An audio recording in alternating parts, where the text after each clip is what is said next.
All right, everybody on the line, we want to welcome you here. This is the, what is the date today? July 18th. Commission work meeting. It's good to have everybody here today. This is exciting. Very first item on our agenda is the discussion on the final study for Ogden Valley sewer and water.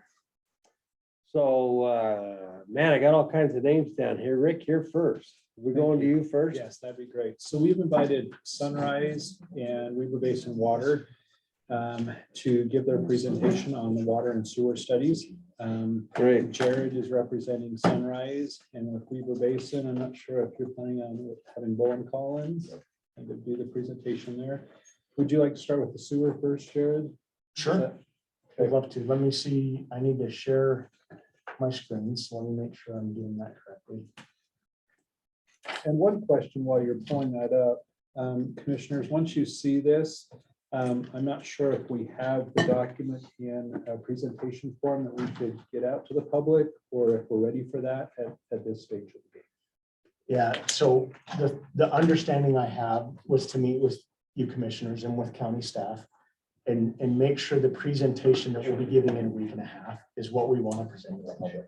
So the only point I'd make is it's a rough draft right now. I think it would take just a couple tweaks in the next day or two, and we can get that sent out so the public can see it, and then you guys can have a copy. Great. But I just wanted to make sure how we were We're presenting this. excited about this, aren't we, Dave?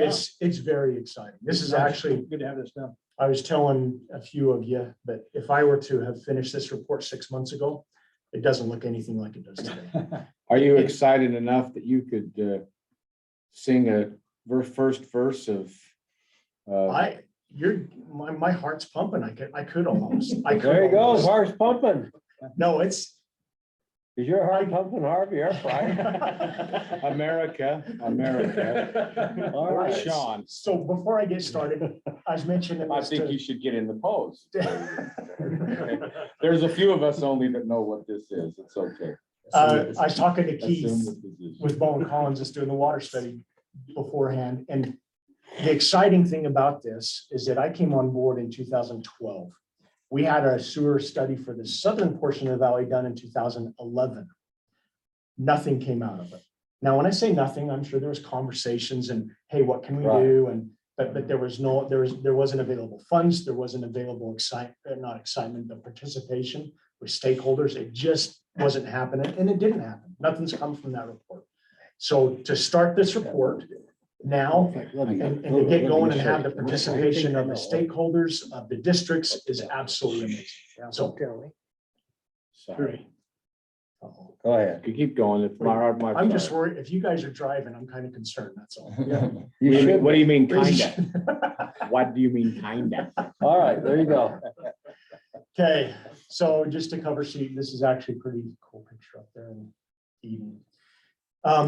I initially want to let the public know this is what we signed up for, and this is what we are going to produce in our report. Summary of existing studies. We explain the studies that we're summarizing in there. Background information, planning area, population study, wastewater flows, environmental study background, very minor study, collection and treatment options. Probably need to put an S on that. I'm glad I got a copy that I could. Community involvement workshop summary, recommendation and implementation plan, and then funding options and sewer study summary. So that's what we initially signed up for. We're still going to have that all in our report and talk about all that. But if I went through all of these items, it would take hours. So we're going to try and condense that on this next page. And again, commissioners or staff, you guys want to see anything different, let me know. We want to talk about growth projections that really dictate a lot of this. The data collection that we were able to get, the infrastructure feasibility after we look at that data collection, cost estimates. As you guys know, cost estimates are really accurate nowadays. Thanks, Scott. Or Commissioner Jenkins, sorry. Stakeholder coordination and then implementation of the plan. So those are the main keys that I wanted to show for the public when we talk to them. I think these are the key things for them to be able to see. this has really been condensed down in our objectives as we've gone over the last 6 months, and this is very basic, but improve groundwater quality through sewer management. The more sewer we keep up and treat and reuse, the less that's going into the ground. Very, very simple. Evaluate our treatment options and networking options. Hold on. Go ahead. You says the more we treat and use, the less is going into the ground. Well, if we treat that effluence, isn't it gonna go into the ground? The less contaminants are going into the ground. Okay. Sorry, That's I okay. skip over that pretty quick. That's all right. But I'm you're- paying very close attention to every word you're saying. I appreciate that, Jim. Thank you. After we evaluate, we're going to look at evaluating treatment and networking options, and this has changed even in the past 2 weeks, 3 weeks, and then implementation of the plan. So just 3 basic things we want to look at, 3 basic objectives as we look at those options. Village areas, we've shown this before. I think we want to show it again. This is in our general master plan. I want to make sure everybody's aware and looking at these areas. The Liberty area here in the number 1, the Wolf Creek area over in this area, Nordic Valley, 4-way stop, and Eden. So as we're looking at the north arm of the valley, these are the main village areas that we want to be including in this report. Population growth estimate, as I showed before, we included Eden, Liberty, Wolf Creek. Sorry, Evaluated in the study. Go ahead. Mr. Chair, if I may again. Mhm. To the planners, said Mr. Grover, those areas that he described, does that look consistent with the general plan that was discussed and was lobbied for and voted upon and agreed on by the Valley residents back in 2016? Yes. I asked that because it was before I was here, Yeah. but I want to make sure that this is what the Valley residents wanted as those village areas back in 2016. So we're following the plan based on what Jared said of what the residents wanted then. Correct. Thank you. So when you say voted on, I don't see, but this was the plan that was adopted by the commission. Yeah. This is the one, Sure. but they had a ton of involvement back in 13, oh, they did, 14, but 15, it's not like they 16. had You're right, there wasn't It an didn't go to a official vote. vote. Okay, No, it was only, Yeah. it was voted on by the commission, by the commission. but Yeah. it was put forth by the You bet. group of the community. Yeah, it was huge. All right, Yeah. this is good. But that's, yeah, Commissioner, That's how it works. just to caveat that just a little bit. It was the choice between 1 dwelling unit every 3 acres everywhere or swallow Yeah. up some of this in village areas. I wouldn't say that the public love either idea. They just don't want growth at all, a lot of them. But if they were given the option between the 2 and no growth not being an option, then this one, yeah, and and what did we Oh, talk about? okay. 16,000 units? yes. So, yeah, the idea is, do you want 16,000 units on the hills or the valley floor? Or would you rather take as many of those units, things, and put those in areas where it's consolidated? That's right. And that's where the village concept came, That's right. directed as of the general plan, I as see. Commissioner Harvey very wisely pointed out. Yes. So there, we have a finite number. Mhm. We have a finite number of growth that can happen in the valley, not to include areas like Causey that get to add into the density of the floor. Those areas, if that area is defined as you've shown us. Yep. The valley floor, got okay, it. got it. Thank you. Thank you. What we've estimated in our estimate, and we can change this fairly easily, is about a 7% increase in growth. I think in the past year, even with the struggles of getting sewer and water in the Upper Valley, we probably haven't even seen close to 3 or 4% increase. Not quite sure, but 7% is conservative. But we really think that could be an amount that we could average over the next 20 years. So that's what we have in there. Now, from a sewer perspective, this next sheet's a little bit busy, but let me explain it. Elevation comes from the top of the north arm down towards the reservoir. So and I'm going to show that a little bit later, but we have a drop that basically comes from the north arm all the way down to the reservoir. And what we've done is we've said, where some areas or critical locations where we could say, let's do a population estimate in the next 20 years in that area. So the areas that we chose, and we can put them in different areas. We can adjust this, and we can show them, by the way, we're going to show this in a report, but if you guys come to me in 3 months and say, hey, can you look at this real quick? We can do that too, anytime. It's not hard to do. So we did a line perpendicular to the main road that heads up to the north of these locations. I just called that Bailey Acres. I can actually put an address on there, but we have on there Bailey Acres, because if we include Bailey Acres and everything up to the north, then our estimate from a 20-year build out at 7% growth increase is going to be 1.3 million gallons per day. And then as we go down the hill, we go down to about 3,300 north, which would be the estimated location where Nordic Valley would connect onto, with Nordic Valley connecting 2.5 million gallons per day. Including, okay? Yep, including Nordic Valley. And of course, this does not, A full build out of Nordic Valley or? 20 years. Okay. Yeah, Okay, is that based on Oh. standard state parameters?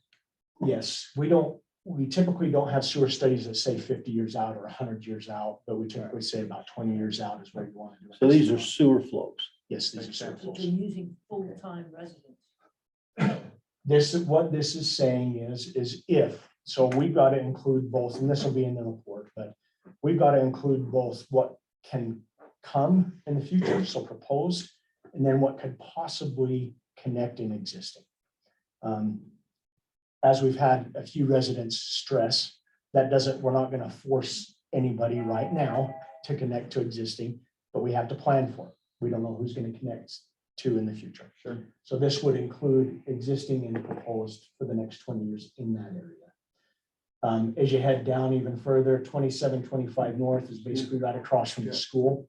We took all the residents just there to the east of the school and just drew a perpendicular line to there and said that evaluation is 3.7 million gallons per day. And then when we go to the low area, which is in that little handmade circle, I kind of like that better than a straight circle. But anyways, that little hand-drawn circle, the largest amount that we're anticipating, that would include the Eden area, would be 5.0 million gallons per day for projections for 20 years out. So that 5 MGD is cumulative. not Yes, each of those yes, areas. you're adding up as you come Yeah. up. Got it. Just making sure. So your max is 5 million. Correct. Okay. And again, that's 20 a 7% increase in 20 years. So to say 7% is quite healthy. So we're. We haven't seen 7%, even though some people would disagree in the last 5 years. Yes, quite healthy, but it's conservative. And what this really does for us in the future is it says, if we're going to build something at the bottom end and we want a master plan, then this is the size we should be putting in. So that's really what this helps us do. That was supposed to go to the next sheet. Hold on. There we go. So in the evaluation process, the next steps, we're looking at elevation evaluation, and even some of you that might live up there might be a little bit surprised in the drop elevation we see. The design evaluation and then the infrastructure recommendation. And when I say design evaluation, this is a 30,000 foot view design. This is not a design where we're going into the details. We're just looking at it from a 30,000 foot view of what we can and can't do as we come down that. Where we started the evaluation is right up where North Fork Road breaks off and where, I guess you could call it Avon Pass, or I don't know what it is, 3100 East, I think. But where those two roads separate, that's right where we stopped our evaluation. We could go up further if we needed to, but didn't see the need to go up further than that. That elevation is 5213, and down at our lower area is 4915. We have a 300 foot drop. I don't know if any of you even realized, but 300 foot drop from the north down to the bottom. You run it or bike it, you know it. And I've done neither. So what's Well, great about this? I anticipated the drop would be something, Yeah. I thought it might be a little more than that, frankly, Okay. 300 foot isn't. So we're going to come up to the option part here in a minute. But when you're designing sewer and this is gravity, that's phenomenal. Yeah. Just let me flow all the way down and I'm happy. Payday every other Friday. Yes. I missed that. Yeah. Crap. That's a plumber joke. Yeah, it's a plumber joke. I thought you were going to do a big smell and go, No. oh, that's a smell of money. No. Okay, so there are three areas, as we're coming down the north road there are three low points that I've put in arrows here. So we've got three low spots that we would need to get around. These top two low spots, the very top one, a little bit of a lag time here. This one's quite easily attainable to work around. We would have to have about a 20-foot deep sewer, which is acceptable. And we can work around that low spot, not having to lift as we're coming downhill. This 4100 North Liberty area, for those of you familiar there, a little bit more work there to come around. We would have to look at purchasing property from one property owner to come around that high point and then connect on towards the bottom as you're coming down the road. So there's an ability to avoid a lift station there. Now, keep in mind, this is all just straight gravity, which might not be the case in the end. And then, of course, we have our crossing there with the river, right, just to the north of the junior high. And that crossing, we really will probably have to have a lift station. We could come down towards the county sheds there and then work our way back up and around. There's a chance there we could get back up, but we'll probably have to have one lift on that main station if we do a straight route. We'll work down. As you can see down here in Eden, it gets pretty fun down here in this lower area. The upper area, Eden Acres, we will be able to sewer that with gravity. That will work. Down here on the lower area, we've got just the road around the reservoir there. We do have 3 areas where we would have to lift. And this is going to be an interesting evaluation because I think it depends on how many connections you'll have on whether that's warranted to put the lift station. Yeah, in. that was always a debate on us is how far east we'd end up going. Yep. So you're saying to get down to that corner, it'd take 3 anyway. Yes. Not bad. And we'll include that. We'll include that in the evaluation of what the costs would be and what the connections are connecting to each of them. Do I need to make them bigger for you? No, I Commissioner wanted Harvey? to see if you had the elevations on those, but it's okay. Would you like them on there? It doesn't hurt for me, but it's okay. I'm gonna trust your information. Jared, if Yes. you could add that, I think there's gonna be probably enough input from folks that live up there. Yep. So it probably would be beneficial to show those elevations. I can do that. Well, that's great, Jared. I'm sure you've got them, I and do. it's just a quick edit if you don't mind. We'll put it in there. We'll put it in there. So that's just that data evaluation. And I want to keep this in mind because once we come to our implementation and options, that this is going to play a part into that. Here's some rough estimates. We're getting numbers as we speak. We've been getting numbers the past 2 weeks. As those who are in the world of estimation, I'm kind of looking over at Keith. He probably has a good non-handle on this, but the cost just moving all over the place. So we're going to do really just a rough estimate. But as far as comparatively how they compare, I think we're going to be fine. Whether the costs go up, whether they go down, if comparatively we get some even costs, we can say, hey, if we're going to be gravitying this long, if we're going to be needing lift stations or buying property or evaluating what we need to do there, then the costs will come in. But here, I just threw in some approximate costs. By the time we present, we'll have a little bit better costs here. But lift station, and it depends on the size of the lift station, can be anywhere from 400 to $1 million. I mean, the 5 million lift station is more than $1 million, but we're not going to talk about that for now. But that's the estimate on lift stations. Pressure lines, $250 per linear foot. The pressure lines are going to be more expensive than gravity lines. The reason why this is important is we'll do if we have a district clear up, I don't know, at the gun range, it wouldn't make sense to lift at the very bottom and pressurize all the way up because of the expense of that lane. We'll get into this conversation a little bit later too with the local districts that are participating currently with this study. Treatment facilities, again, it all depends on the size. If it's a couple hundred connections, it's in the $4 million range like we've seen and heard about. We're currently doing one in Mountain Green that's in the $15 million range. It is in the upwards of 1,800 connections. So it all depends on how many connections and who's going to be participating and how that'll work out. And then I was nervous to put this on here with Commissioner Fuller, but this all depends, right? I mean, property costs can be so different everywhere, but the reality is we are going to have property for treatment. We're going to have property for reuse, for storage. So we are going to have property. So this plays into the factor of what we need to do. Well, I hope it's not that high, but I can come down if you want. Do you have anything? I'd rather have you estimate high than get surprised. And that seems to be absurdly high. That's Yeah. Well, I can change that. There's one expert in here that I think I'd lean on for that, but Well, I mean, you're looking at a range. I don't know, to me. Based on kind of what's taken, but of course, are you looking at, is this a 20-year? Yeah, but even. at do a you want high to do rate, it three? Do you want? It shouldn't be half that, two I was fifty. gonna say 250 to 300,000. Yeah, I can do that. I'd change it to 300. I can do that. Let's not incentivize people to increase the value, I can do that. Not a big deal. even though that, so make sure that was noted that I voted for lower prices, not higher prices. Put that in your notes. We'll ask her. We'll make that change. Stakeholder coordination. This has been incredibly big the past few months. With existing sewer districts. I'm saying existing county sewer systems. I don't know if that's the way you want to word it or not, but those are Chad's babies. The local business owners down near the four-way is going to be the biggest location, and then of course local property owners. There's a lot of coordination that's been happening the last few months, as you commissioners are aware, and this is really going to benefit what this study is going to look at and what we're going to do moving forward and implementing the plan. Big deal. I almost want to yell, but not quite. I'm almost there. Sing.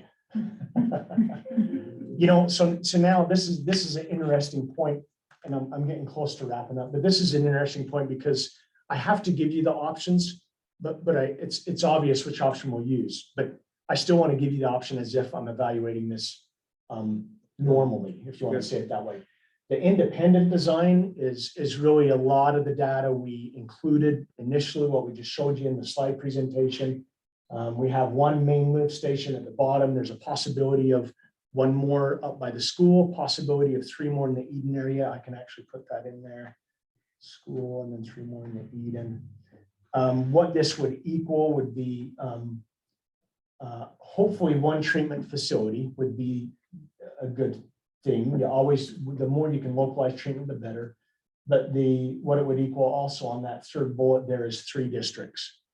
And for those of you who are on district boards, for those of you who manage and work on districts, anytime you increase the number of districts, it's going to increase the amount of boards, the amount of tracking, the amount of, it's difficult. Makes it more difficult if you're going to add districts in the Upper Valley.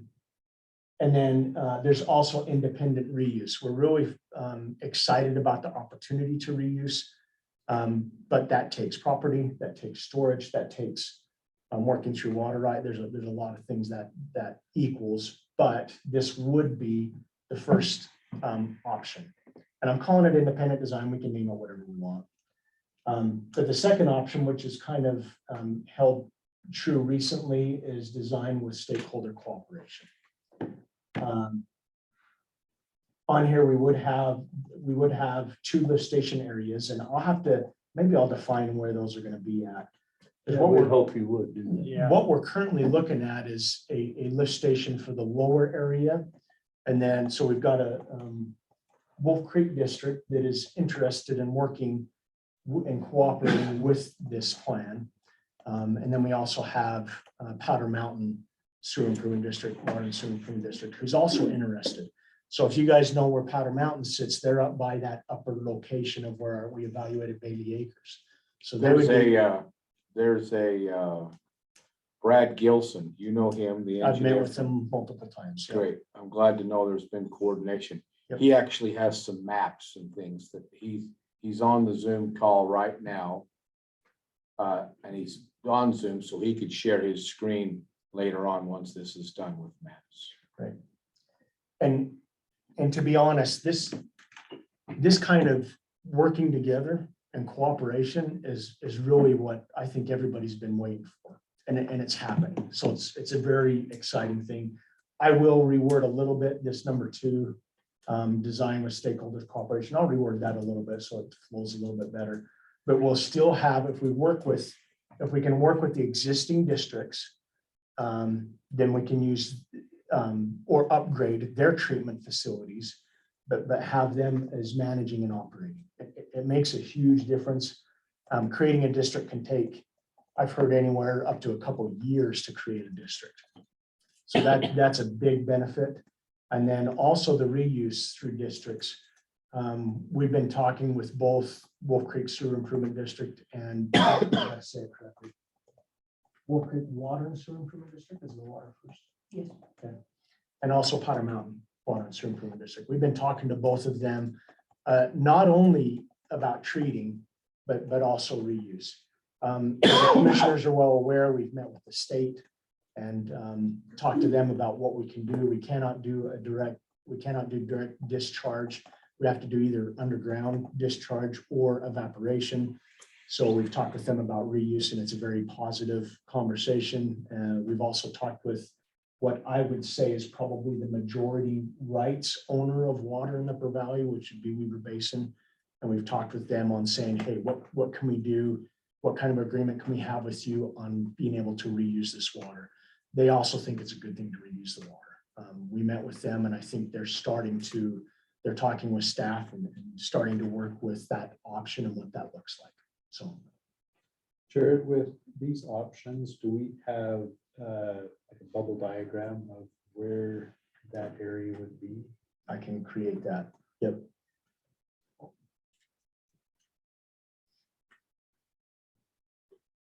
We would like a conceptual drawing. We'll show that. I can do that. So that would be essentially the main trunk lines with main collection lines. Right. Mhm. We realize it wouldn't be right in the exact Sure. location, but Close. like I say, conceptual. I can do that. Commissioner, one thought on that. If some of those lines cross private property, that could be a little painful or uncomfortable for some of those property owners to know that there's a massive trunk line going across the property. That happens, doesn't it? Okay, just making sure we're thinking through that, right? Well, and the I'm majority not of the, suggesting we don't do that. I Right, just and wanna- I'm not sure you need to go up past Nordic.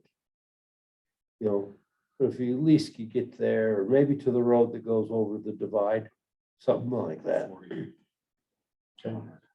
and I don't know if I need to draw the actual trunk line. We know what's following that. We can just say, here's where we need to lift. Yeah, Also, yeah, that's true. instead of just drawing the actual trunk line in there, because that was a negative that we got from our first public meeting. So, and I want to make sure we understand the audience in this public meeting. I know Commissioner Froer was there and some of the staff was there, but it's really, the majority of them seem to push back mainly against just development in general. Yeah. And not wanting to see this happen. So that's really the audience that we'll have in this public meeting anyways.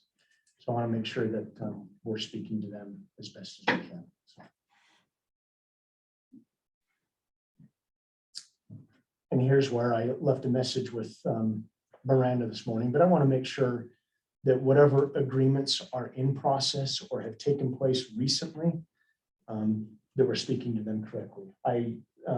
Miranda, I just have this as a placeholder for now. We'll be communicating and making sure, but it's hard because I read through it and realize all the work that's gone into it, and I can't contain my excitement from the engineer's perspective. I'm like, man, this is just awesome that it's finally happening and working. But I want to be cognizant of those who have worked on the agreement and have signed the agreement and how they want that to be portrayed. So I don't know if I said that correctly. I don't know if there's any thoughts from you commissioners on, and I think you guys are aware of that agreement that has happened. I'm pretty sure you've met with Wolf Creek on that sewer service area agreement. It's absolutely phenomenal, but I just want to be careful how we discuss it. So even though it could be considered a public document, I just want to be careful how we discuss it. Recommend the option. Of course, we're going to recommend the option that's moving forward currently, which is coordination with Wolf Creek, coordination with Powder Mountain, and how we work with those two entities to make this happen. And they're very exciting conversations. And then include information on the future plan and what that looks like. And on this implementation of plan, what I would like to do is get some bullets that's going to describe that agreement, just the basic points that I wanted the public to see. And then the future plan, is gonna include some of those points also, but just, hey, this is what our future looks like. And then I want to run that by both Wolf Creek and Powder Mountain and you guys to make sure it's said correctly. So when we introduce that to the public, and I can get those will be to you tomorrow. So I just want to make sure we're saying the right things there. But that's all I've got. I don't have a happy birthday balloons and things going through like you see in your text, but as far as I'm concerned, to see the progress that's happened, I didn't think it was gonna happen. So, yeah, to see it happen has been absolutely amazing. Comments? I agree. It's really, it doesn't surprise, I think that surprised me too much. I mean, but it does show what we know. I mean, the lake's in the lowest part of the valley. Or there'd be more lakes other places, right? Yep. So probably the reservoir, whatever you want to call it. So let me give you my opinion on this, Jared. I like everything you've given. Everything's great. I feel like I've got 50% of what we want.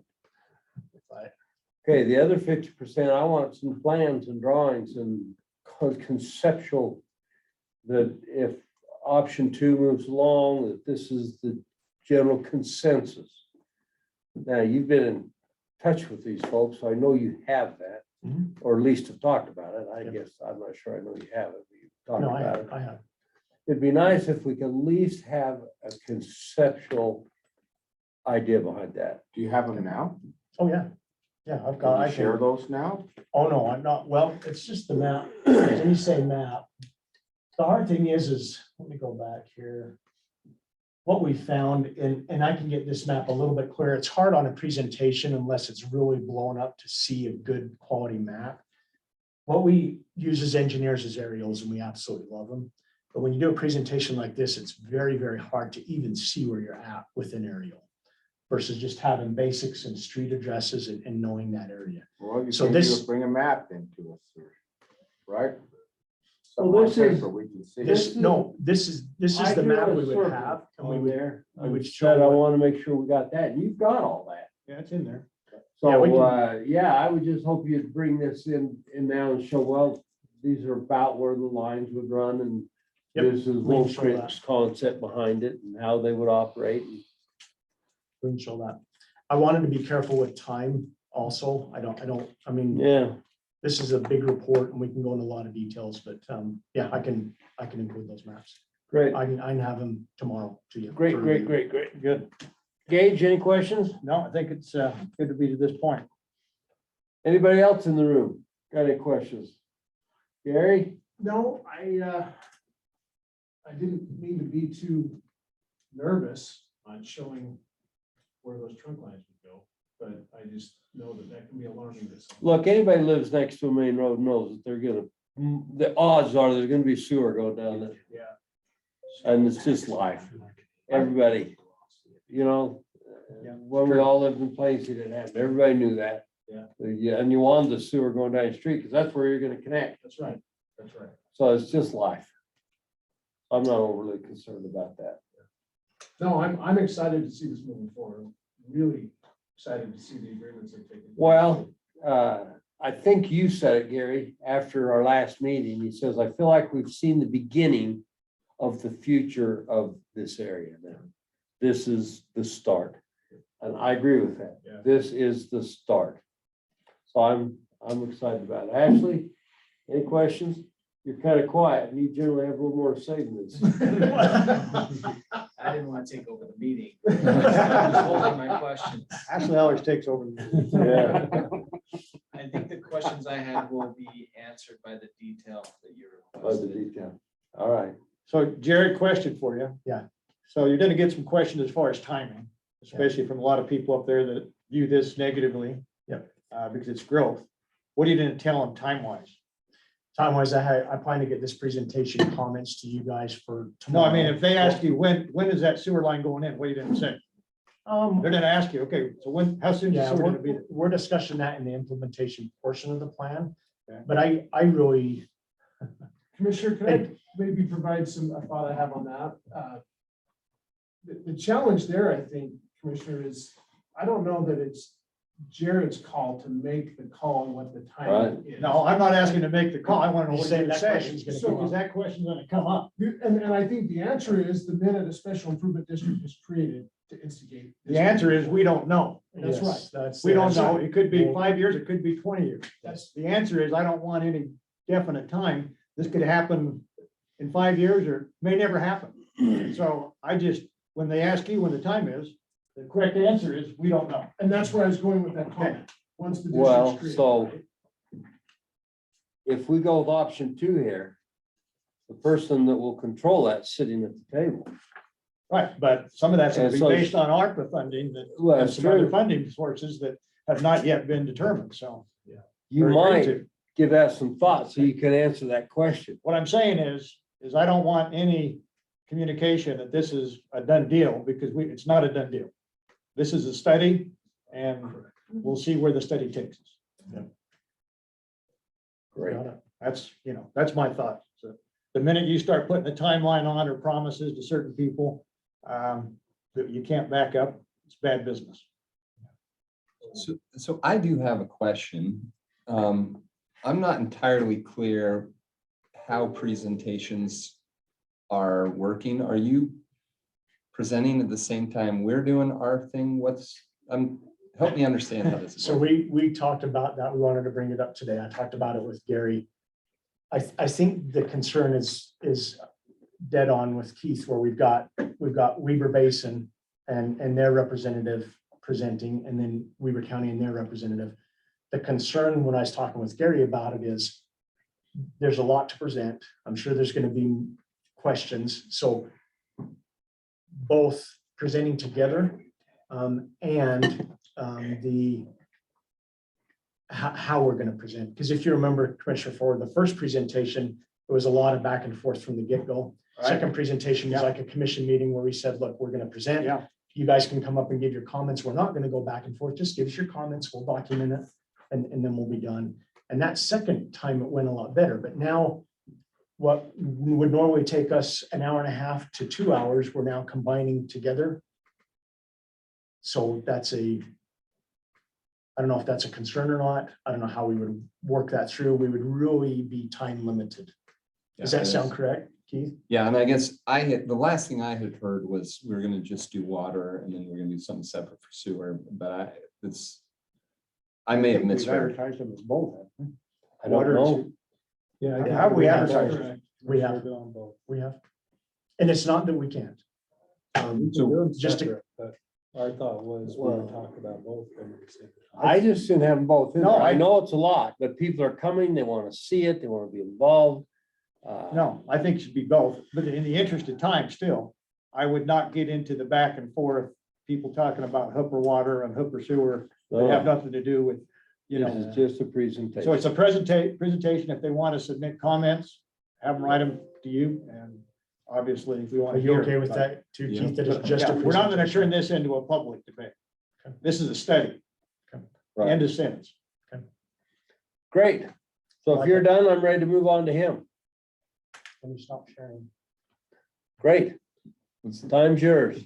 Could I ask one real quick Huh? question while you're fired up, Keith? Yep. Jared and Keith, do you guys have a guesstimate on how long your presentation will take the night we do this? Well, that's depending on what this, So we had initially, we may have slightly misunderstood.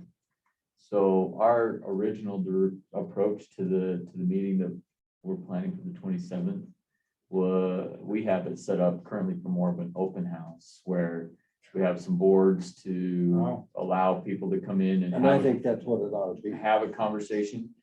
And, the hard part, so it really could be both, but essentially, we wanted to have the information that we're gonna present today available and allow people to come in and ask their questions and receive some answer. However, I like that. if it gets, I've had this experience in the past where it's a very hot topic, it's very something that people are very passionate about.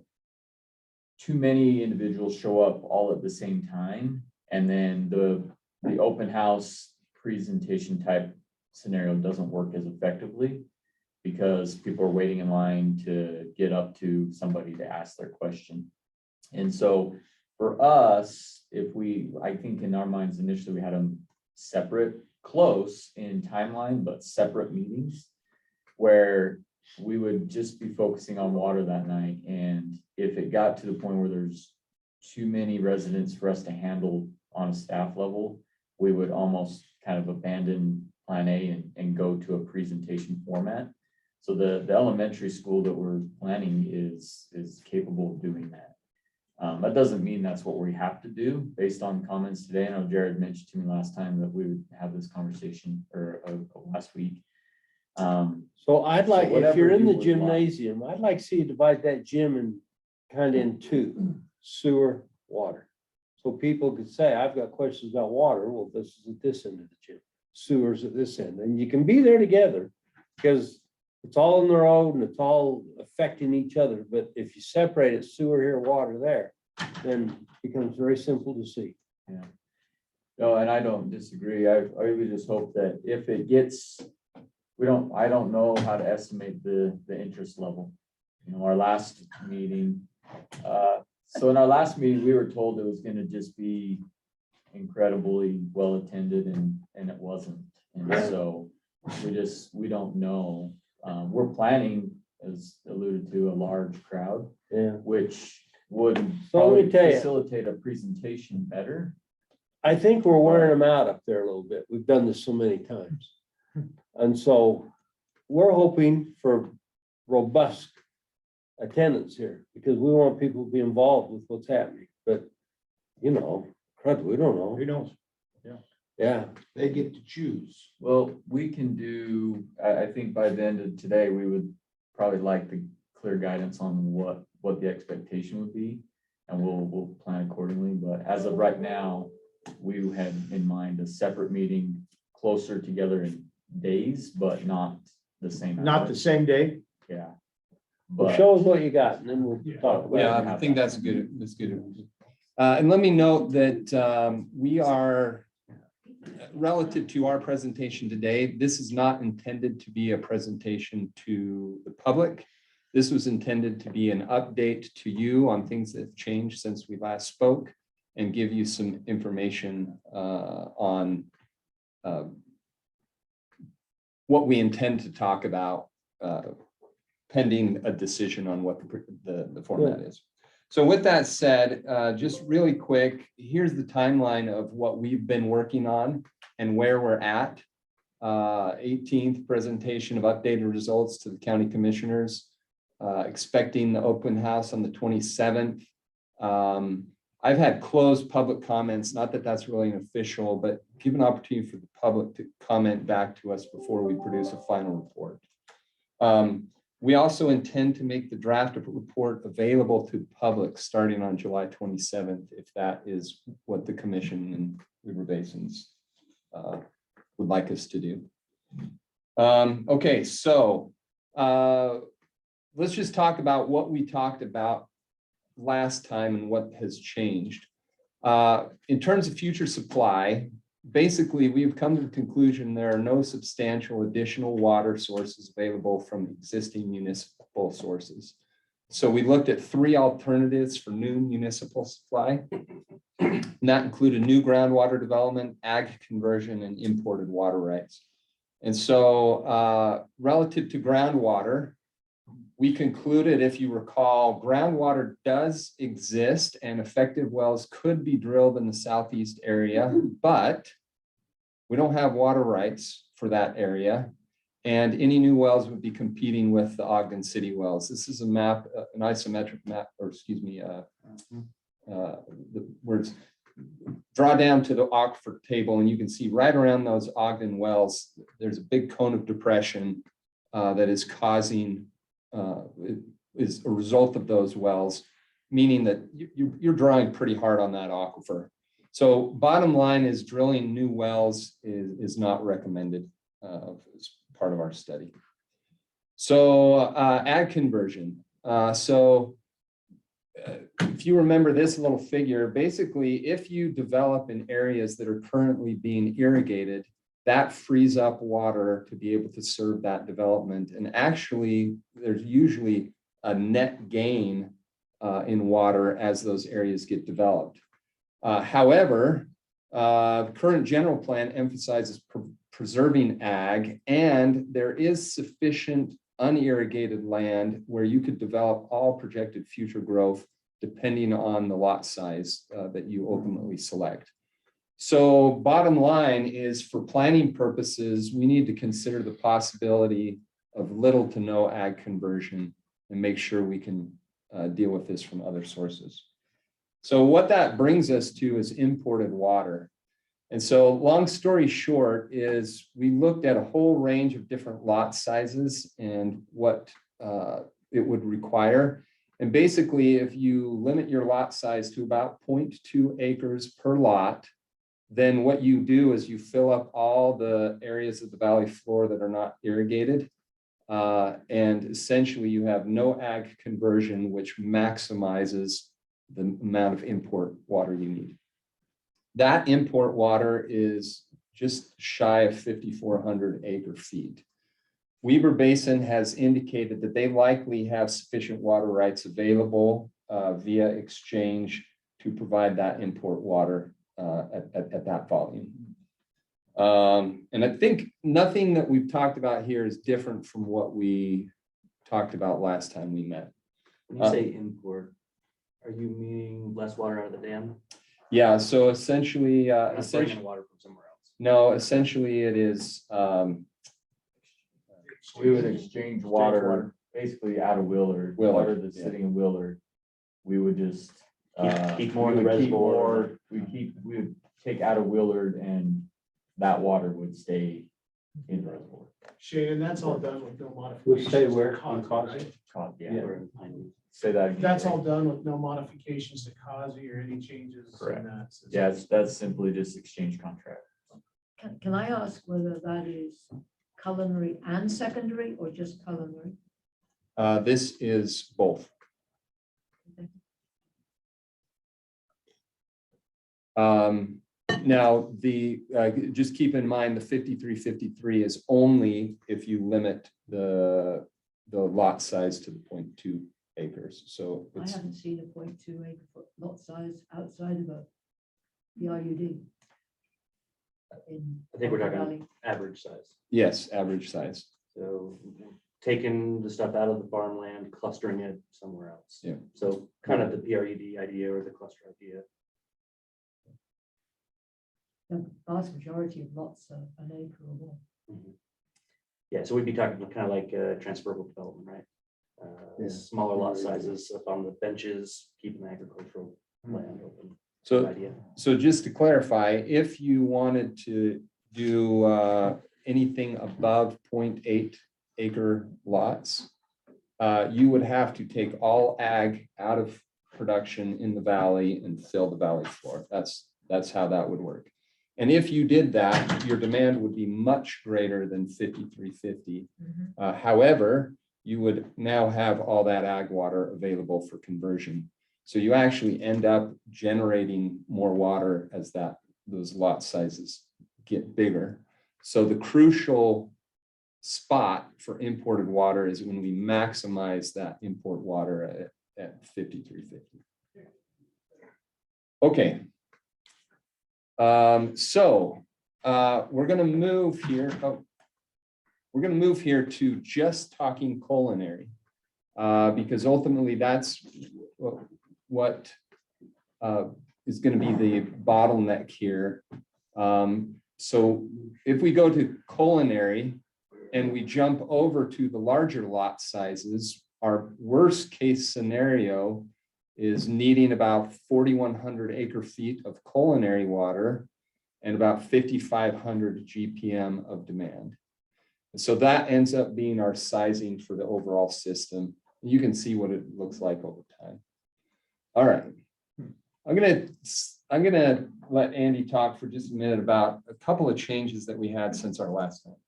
Okay, so last time we spoke, we talked about transferring rights, those village core areas, and Charlie and Scott explained that really well to us. But so initially we had understood that the village core areas were service areas, so the water service areas and those providers.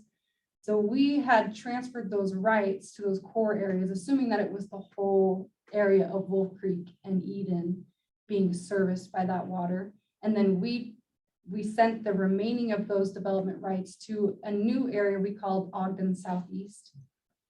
But so Charlie and Scott were able to review our initial report, and they helped us understand that they were talking just about those specific smaller core areas, and that there was additional development around Eden and Wolf Creek that we were sending to Ogden Southeast. So we needed to send more development rights up north to all of those little village core areas. So that's what we've done here in this graph. This is the original distribution. And then, as Andy mentioned, we've made a change. The original's on the top, the revised on the bottom. So you can see Eden went from 228 to 452. We've increased Eden, Liberty, Wolf Creek, and Liberty. We've increased quite a bit because we are also including Nordic there. So the water will be delivered to that area, including Liberty and Nordic and the areas surrounding it that are just considered Ogden Valley floor. So, sorry, which one did you put Nordic into? Liberty. Nordic is in that Liberty service area there. You can see that the total number of remaining rights and the build out are both identical from the original and the revised, but they're distributed just a little bit.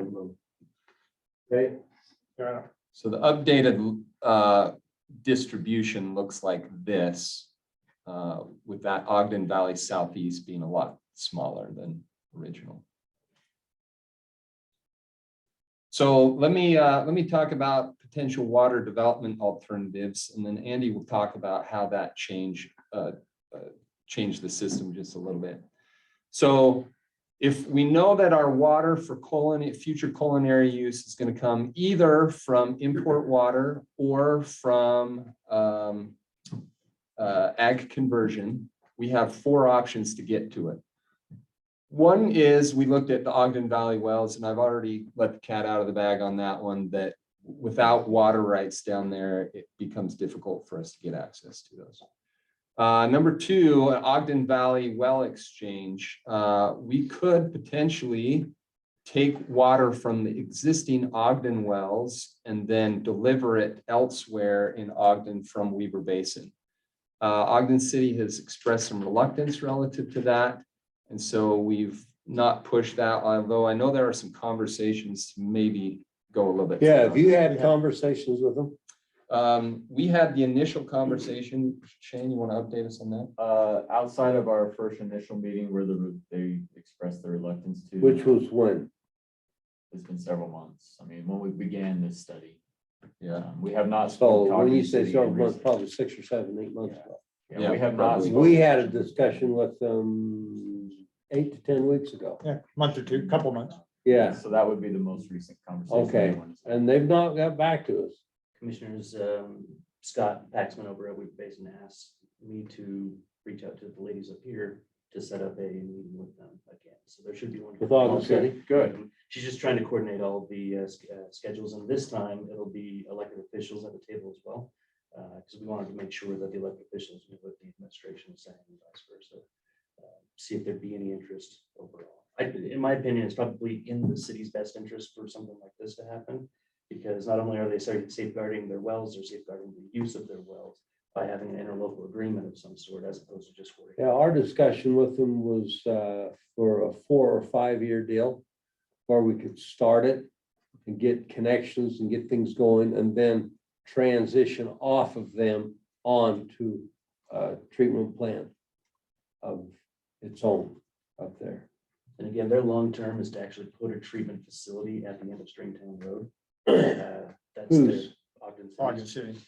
So their long term goal is to put one there. See, this would benefit them Mhm. Yeah. long term.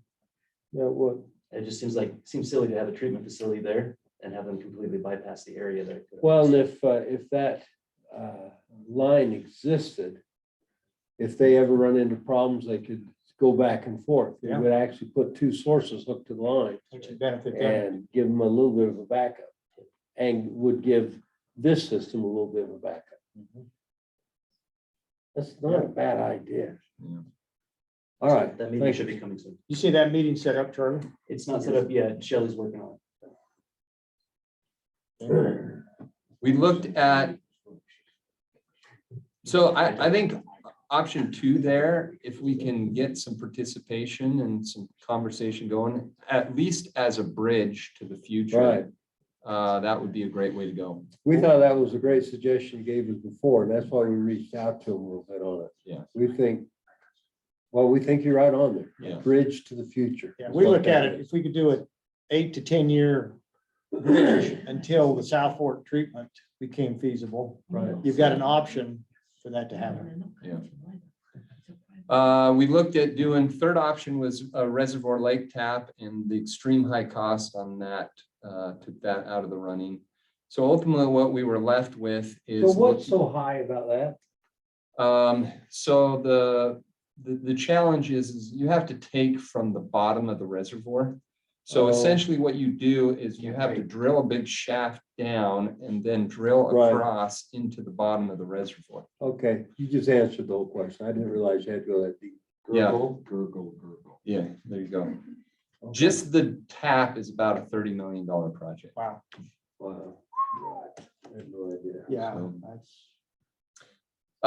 And then finally, new South Fork diversion treatment is where we landed, in which we would pull off downstream of all other water rights, the remaining water going into Pine View that could be offset by the Willard water that's not being pulled out. Give me the cost of that again.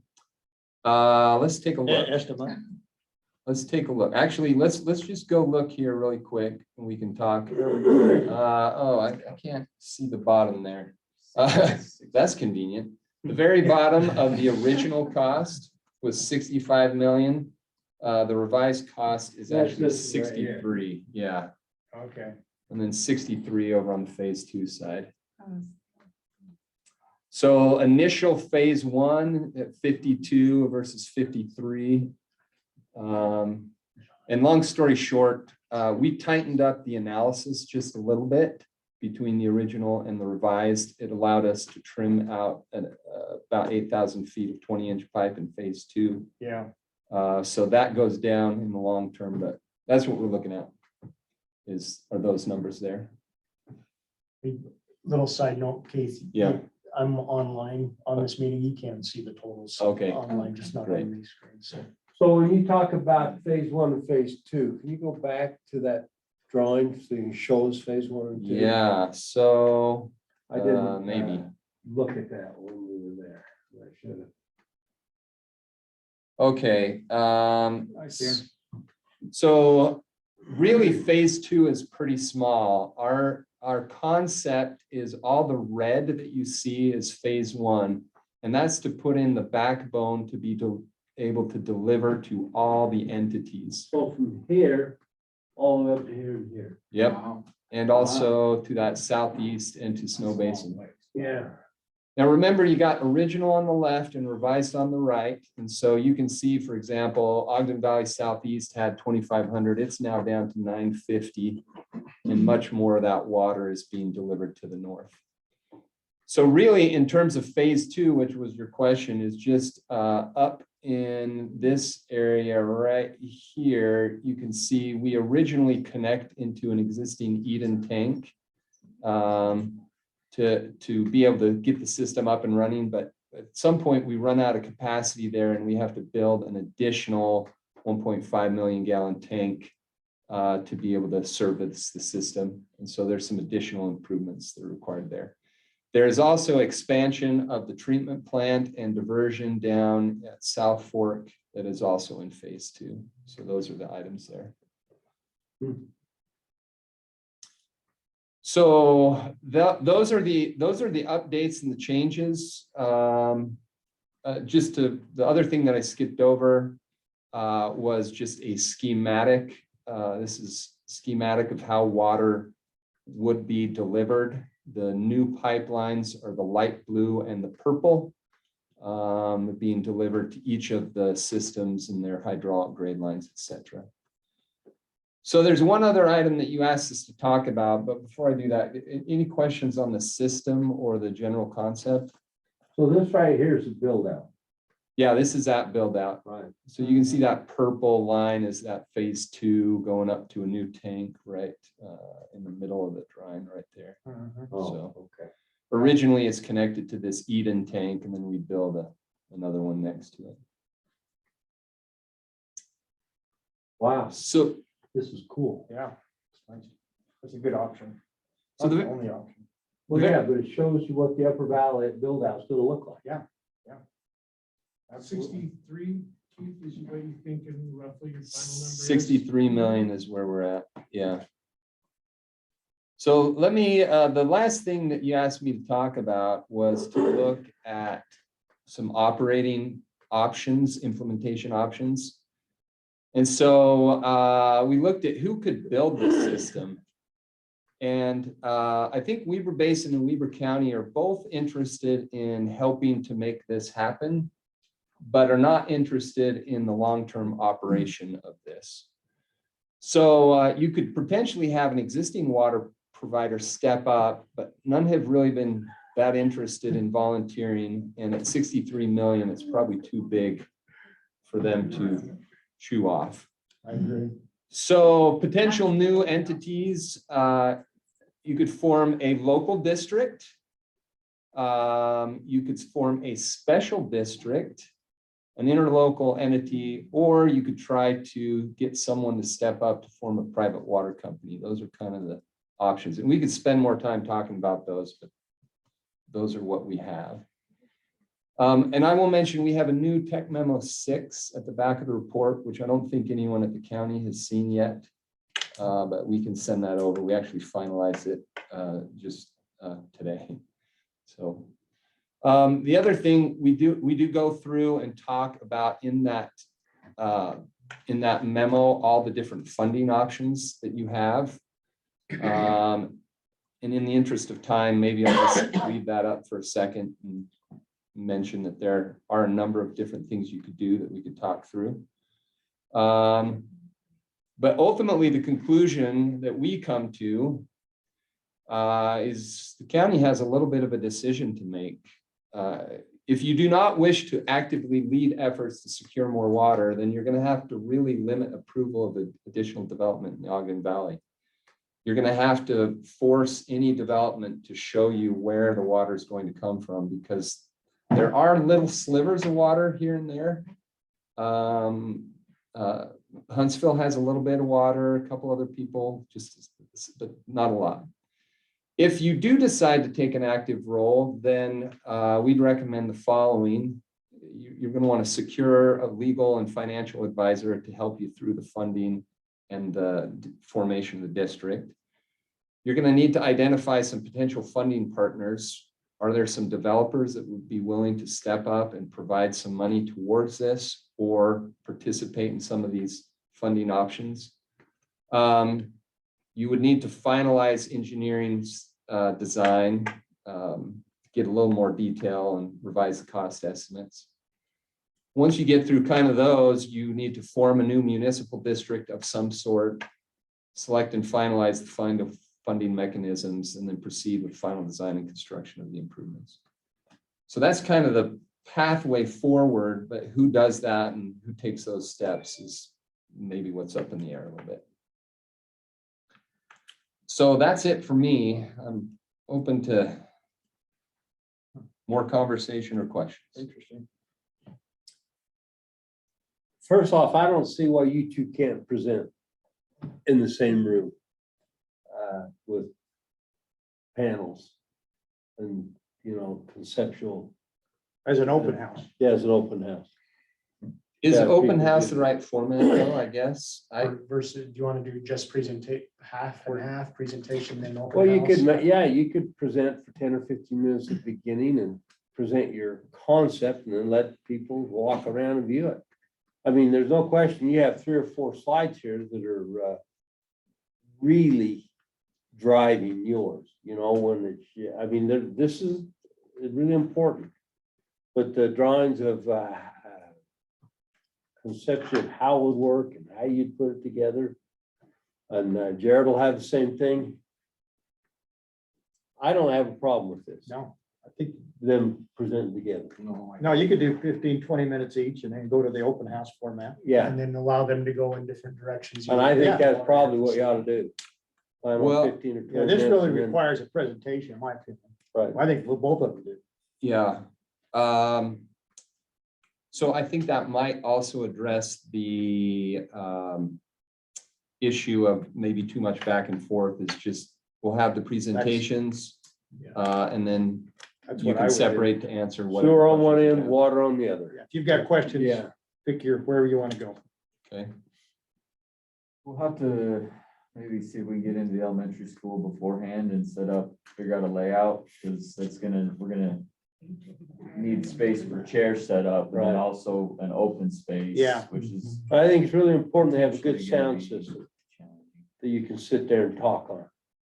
Yes, but it Because- was indicated to me that there is a PA system and a screen. Yeah. And up to capacity for 600 chairs. Which is quite a bit, but. This is great. We wouldn't set that many up, and we'll just probably need to game plan a layout to facilitate kind of the quasi open house feel. I think you would set a few chairs up. Well, we would I think definitely set them 200. up, but we would also need to be able to have the open house type feel where you're got Sure. space to walk. I think more importantly, we're gonna want some sort of, whether it's laptops, whether it's people manning pencil and paper to take comment. There's gonna be a lot of comment that we're kind of not really setting this up for back and forth for that comment. We're gonna want to capture that comment at the end. One thing we did with the general plan, is when we had the boards up in the various areas, we had sticky pads for green things you like and red things that you don't. Take your notes on each one of those and stick that on those areas. So I'm not so sure, you're past that process of what you like and what you don't like. These are engineers that have prepared two systems now. And it's not about liking or disliking the system. In fact, as I sit here and talk about, and think about this, as we go through it, you could almost put this on for a vote.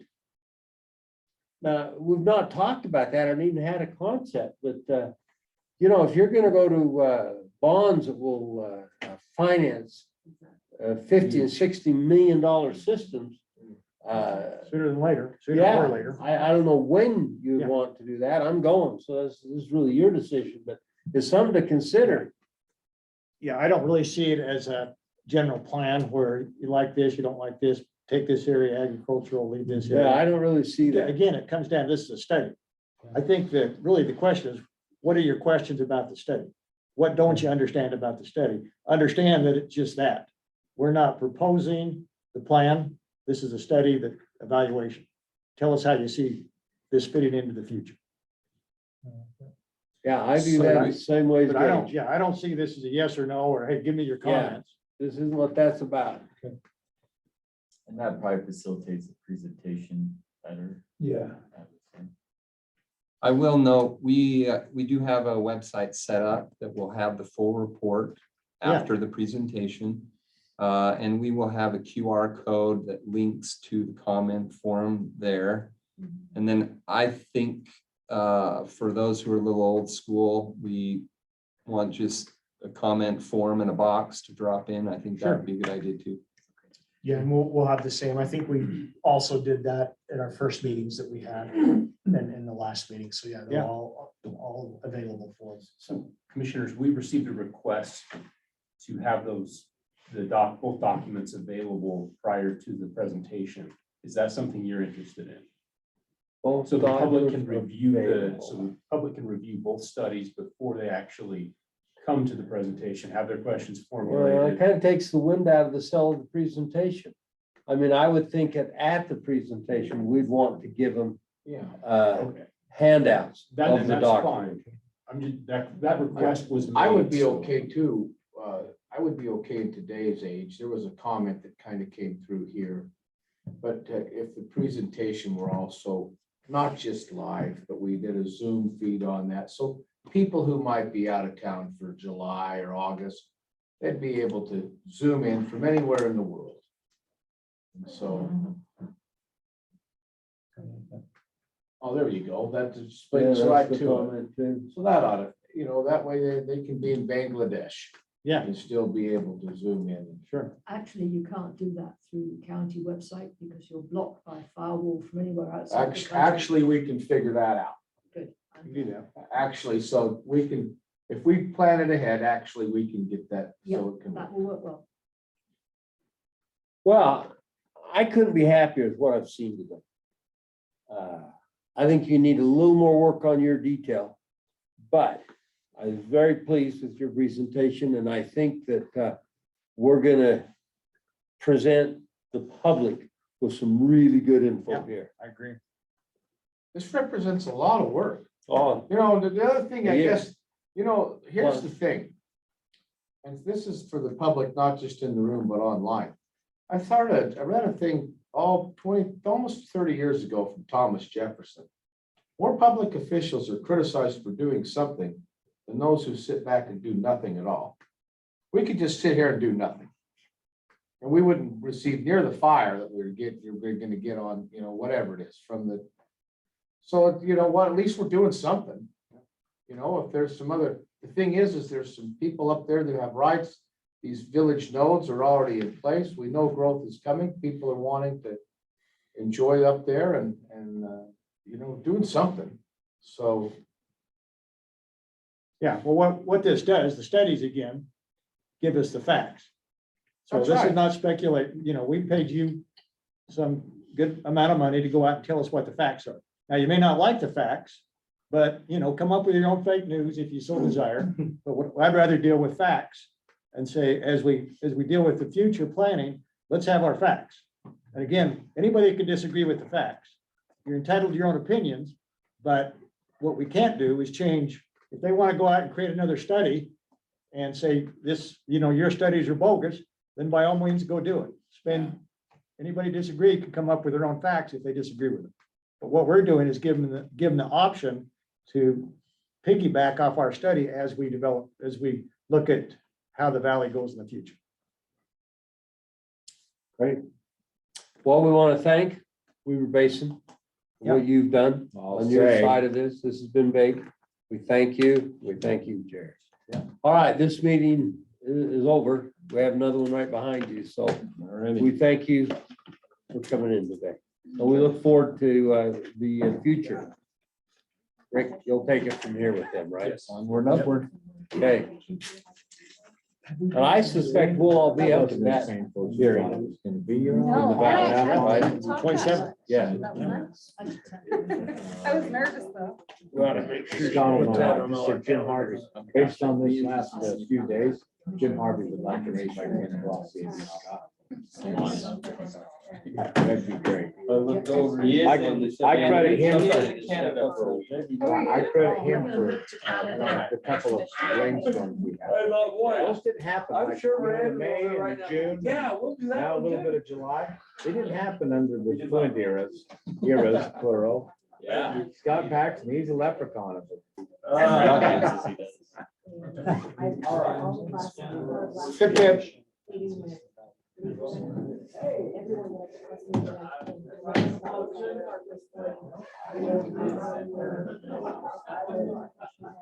All right, we got an hour and a half discussion coming up. Good seeing you. Thank you. Is this on?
You need to try. All right, we'd like to welcome everybody back. This is our 2:00, which is discussion regarding the dead end of substandard streets.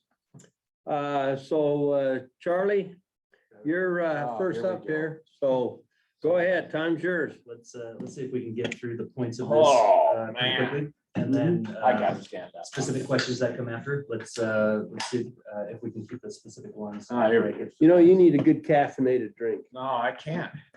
I don't sleep as it is. So if you guys recall, a year and a half, 2 years ago, we started working on terminal dead end streets, issue of big developments going on at the end of the dead end road. And we kind of put that on the back burner for a while while we're working on the Western Weaver general plan. But we've got some developments going on that we want to make sure we get this code as quick as we can. And I think that it's drafted well enough at this point that it could be put on next week's agenda if you guys are comfortable with it. So I'll just walk you through kind of what we have here. I'm going to just go page by page and just do the higher level points. And then afterwards, if you have any questions, we can go back to each of those sections that you might have questions about. So very first page, we define what a temporarily terminal street or temporarily terminal street route is. And the reason why that's important to define is because we are allowing people to go down two different avenues. If it's intended to be a permanently terminal street, there's a different set of standards that are applied to it. If it's a street that is intended to be temporarily terminal, and how we know it's temporarily terminal is because it is shown on a master plan or on a general plan or on a streets plan, some adopted document that shows that road is going to be a through street that then connects back into the public system. That's why it's important that we define the difference. At the higher level, just to tell you, the permanently terminal, we're saying no more than 15 homes, no more than 15 lots. Lots with up to 30 dwellings, because you'll remember, we can have a If you do detached ADUs, ADU on right. each of these 15 Oh, lots. so cul-de-sacs can't be deeper than 15. Yep, no more than 15 lots on it. Hold on. No, that isn't exactly what you're saying. Not a cul-de-sac. Hell, you wouldn't allow a cul-de-sac 15 homes on it. Oh, Potentially. but the street going up to it. Oh, That's it. The I'm street sorry. went up That with ends in a Right. cul-de-sac, yeah. I'm with you. You mean the, sorry, yeah, no, not the roundabout at the end. See, yeah, I Yeah. thought we talked, what's current code? I thought it was like 14. 14. We went to 15. Is there a reason for that? Just a general discussion. I think when we started discussing it, I didn't realize our current code limited it to 14. See, the only part that concerns me there is now with ADUs, you could have actually now 30 And Yeah. we- on a dead end. We do Right. see very few people taking advantage of the ADU. Well, and I That's today. What about Today. tomorrow? get that. I'm just saying, I know some roads up there, in the valley, that if you put another 15 homes Mhm. or another 30 homes, it's gonna be mayhem. So it's 30 or it's 15 total with the other ADU, so 30, so total. So if you've already got 15 on it, that would cut you off until that road is no longer a dead end road. But they could come in, if you had 15 now, all 15 could come in and apply for an ADU, Yes, correct? that's right. So then you have 30. Is 30 typically the number from the fire marshal? So the fire marshal, he says no more than 30. Now that's a safety, he goes up to the safety issue of 30. Okay, all right, well, We're setting 15, setting ADUs aside, we're setting it at 15 more Yeah. for a community and a ease of use issue. and then let me clarify, when you say temporary, so somebody comes in and they've got a 15 lot subdivision, and they come in and say, well, yeah, but I'm gonna put a road up here, I'm gonna buy this property from my neighbor, Yep. or I've got an agreement, I'm gonna buy this. 10 years from now, you're still sitting there with a temporary. I think there's gotta be something in there that shows you either own that or have the deeded easement. You just can't take somebody's word that that's gonna go through. Actually, I really like that idea. That's not in here, but what is in here, You see what I'm saying?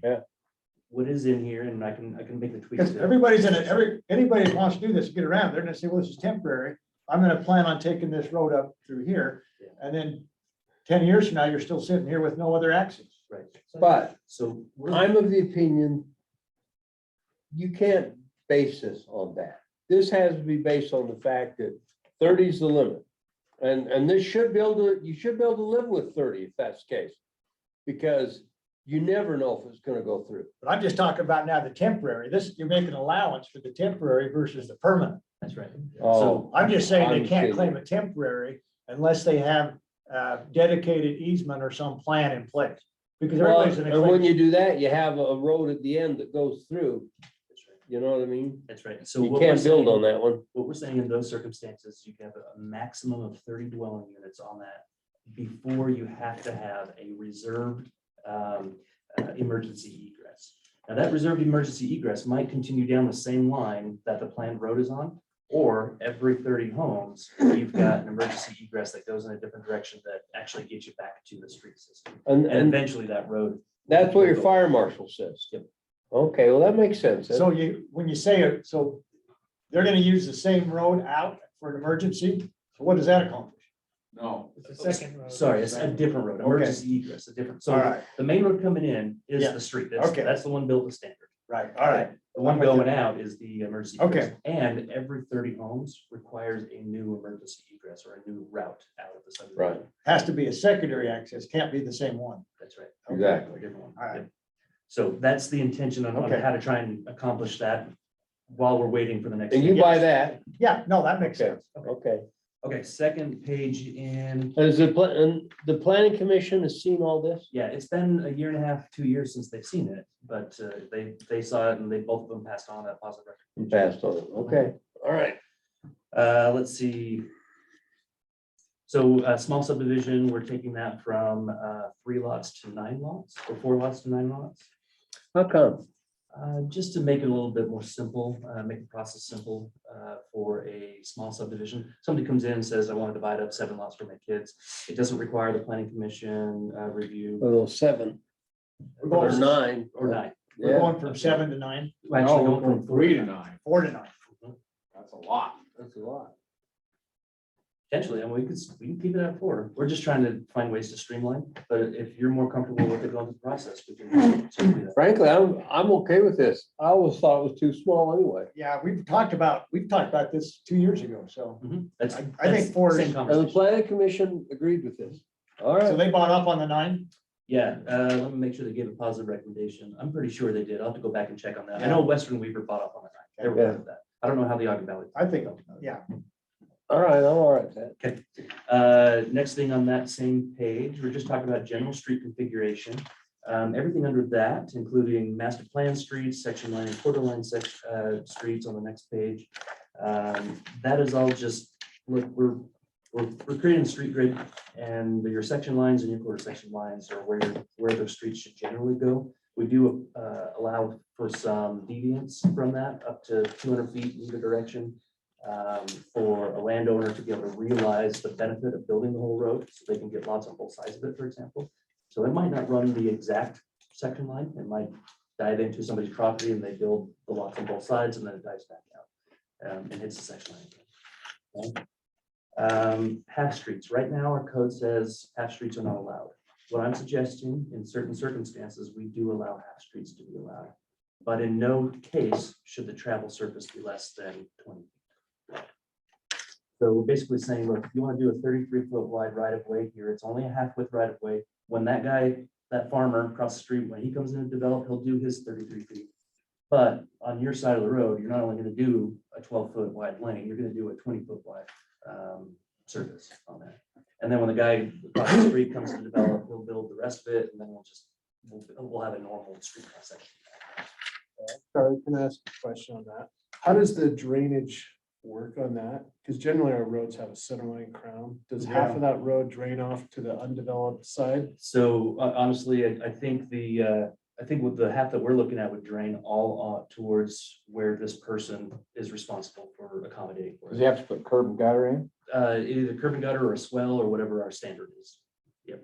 The other side, when the landowner on the other side decides to develop, he'll take the crown and slope it into his, and he'll be responsible for his side. So one side of the road might have a little more asphalt, might not even need to be asphalt. I'm thinking all weather surface, so the fire truck can hold it. Maybe it's 12 feet of asphalt, and the other side of it be all weather. So the next side of the road that develops will take wherever the road ends. I almost called it asphalt. Yeah. And then drain the opposite direction. That was my thought. So you're right on the property line or section line, whatever that is right there, your half width. That's the center crown. That's the crown, and then it slides back down again on the other side. Now, we could do something a little bit different. But if we do, we're gonna wanna make sure whoever comes in on the other side to develop grades I just out. don't want to flood somebody with half of a road width of. That's stormwater. sloping down. Yes, I agree with you. Yeah. Whatever they build is gonna have to accommodate for stormwater on both sides. Sorry to interrupt you. Oh, perfect, good question. And Charlie, on that, would there be a small shoulder on the crown Yeah, to protect that? yeah, absolutely. There would need to be a shoulder to it on that side, or if there's not an easement for them to put that shoulder on that side, they're gonna need to facilitate their entire 20-foot wide hard surface with whatever shoulder inside of that 33 feet. And so I think there's a lot of engineering discretion in this to design it the way that suits the community the best for long-term street building. Okay, next page, this is section 3, looking at permanently terminal street. So permanently terminal street is exactly what we just talked about. No more than 15 subdivision lots.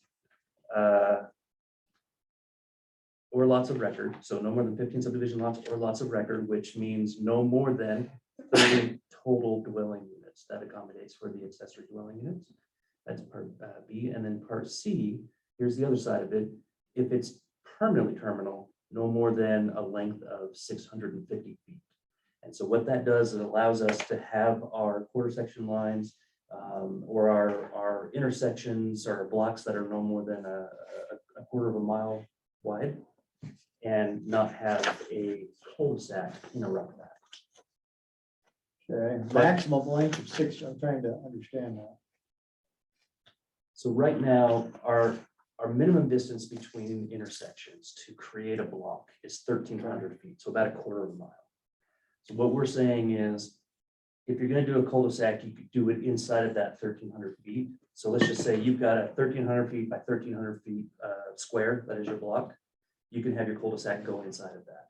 But if you're going further than 650 feet, you might as well just connect it all the way through it. Got it. So allowing for the cul-de-sacs to exist, because cul-de-sacs make good real estate, but limiting how long they are. How does this apply on a private, this is assuming you're gonna go public. So right now, private and public follow the same standard. How many driveways can you put at the end of a cul-de-sac, no matter where it is? I don't know. I don't think we have a limit on that. Based on street frontage. Listen, I got a problem with that. I'm gonna speak up for the guys that plow. And when you get, Snow storage is in there. We do have there needs to be a space in every cul-de-sac for snow storage. okay, great, I heard you last time you brought that up. thank you. So just so I understand, private and public, they follow the same rules, whether you're on a private street. If it's a street, yeah. Okay, so would the distance start from, let's say you got a county road that goes into a private street, is that where the 650 starts? Is that where you count this? It's from where it starts, where it becomes a terminal cul-de-sac. So if the county road comes down 200 feet and then it goes private the last 450 feet, it would be back where the county road, where that intersection. Yeah, the intersection is, Okay, yeah. so it's that makes basically the sense. intersection of the private and public. Yeah. Now, there is something coming down the pipeline. The planning commission still isn't done reviewing at the Ogden Valley Planning Commission, and it is called shared private lanes. And we might have the ability for a little bit more length on shared private lanes in the Ogden Valley, especially where we're. 650 is not gonna cut it for those, some areas in the valley. So I think you Previously, look at that. in some of those areas, the length was 2,000. Now that's been taken out of this code, but there's room for discussion. Yeah, Okay, I especially just on think regional you side. probably ought to look at that sooner than later, because I know some of the private streets up there a lot longer than 2,000 feet. Yeah. Oh, so the other thing we'd be looking at is if they are longer, they can be longer as long as we've got a plan that shows that there's going to be some kind of connection. Yeah. Somewhere in there. So Yeah. let's say you're halfway between, so you're 1,300 feet down the road, right? And then you're building a little bit further down from 1,300. We know that somewhere between here and the 1,300 feet, there needs to be an intersection to create a block. Yeah. So you're going to be So responsible for. doesn't creating this that depend on if it's an improved road or non-improved? Because some of these guys is just a driveway. lane that goes out to 3 or 4 homes in a farm there. So that's the one we're working on with the planning. And those are commission. just unimproved lanes. That's right. That's right. We're working on that. It's not in code yet. If it's an improved where you have curb and gutter and Asphalt. and it's that, called a street then and it you has a have to name. follow this by the letter. Yep. Yep. Okay, that's the way I see it. Lanes will be coming. Give me about a month and a half, 2 months with the planning commission. So the private, Okay. so he said they're gonna address the private lane, is what you're Separate sharing. programs. Right. Yeah. Okay. All right. Okay. Okay, next page over, it's temporarily terminal street. Okay, that's, we've already discussed that. Basically, there's got to be, if you're over 30 lots, you've got to have a secondary egress, or, sorry, over 30 houses. You've got to have a secondary egress. Got to have a temporary turnaround on it. And it's got to be, you got to have a map that's been adopted, whether it's by development agreement or master plan or whatever. I like That alignment is there. So can I bring that up though? Just with that said, there was an issue brought up, oh, it's been a month or so ago. Kirk Langford came in, he's out on 2300 North up in the valley. And he's kind of at the end of a long lane and he's saying, all right, I want to develop my property. But there's a long distance there. And if you go back to the intersection, there's already a certain number of homes on that road. So potentially he could be precluded from developing. Right, because of somebody else's development. Correct. So, Yeah, that's true. but there's potential on that lane to go north or south and put in some connecting roads, which is what this temporary terminal street is. Right. I guess the question would be, if there's not, if this road, because it's kind of out in the middle of nowhere for now, may not connect to a general plan document, street plan or whatever it is, everybody's going to have some kind of a development agreement then that shows these connections and what might happen. If they're on a terminal street. Yeah, so some kind of a document that runs with it. Now, in the case of Kirk, I've actually tried to solve his problem with the Nordic proposal that's on your agenda for tomorrow. So part of the Nordic proposal, we had to make some adjustments to the Old Town Eden map. I just showed a planned road going from where Kirk's Lane, just going through Browning property and connecting back to the highway at some point in the future. So kind of solves his issue. He'll be able to get up to 30 on that. He wants to do, I think, 4 or 5. Yeah. The state plan. It shouldn't be a problem. So hopefully that solves the issue, plus still plans on how these. That makes me feel good that you'd work with him, Charlie. Thank you. Oh, and this is the Hipwell case as well. Big second. Allowing the Hipwells to continue to develop down 3600 where it doesn't go. Right. anywhere. Just putting a plan together, saying it's gonna connect somewhere. Okay, and honestly, we also need it to be adopted in order to facilitate the 7500 West issues. as well. Yeah. We've been planning in that direction for a while, and now we're here to get it adopted. Okay, Part C, substandard terminal street. So what our current code, or what our code previously said, no development if it's a terminal street that is substandard. So think about 3600, or think about the road that goes up the backside of the monastery, where we've got very narrow streets, no development. Well, that is what spearheaded, that issue is what spearheaded all of these changes, where maybe we can allow development under certain circumstances, but then how do we make sure everybody pays their fair share, right? Good point. Okay, so here we are. What we're saying here is that the county engineer and the planning director, when they can mutually make the following 4 findings, somebody can develop on a terminal substandard street. And in doing so,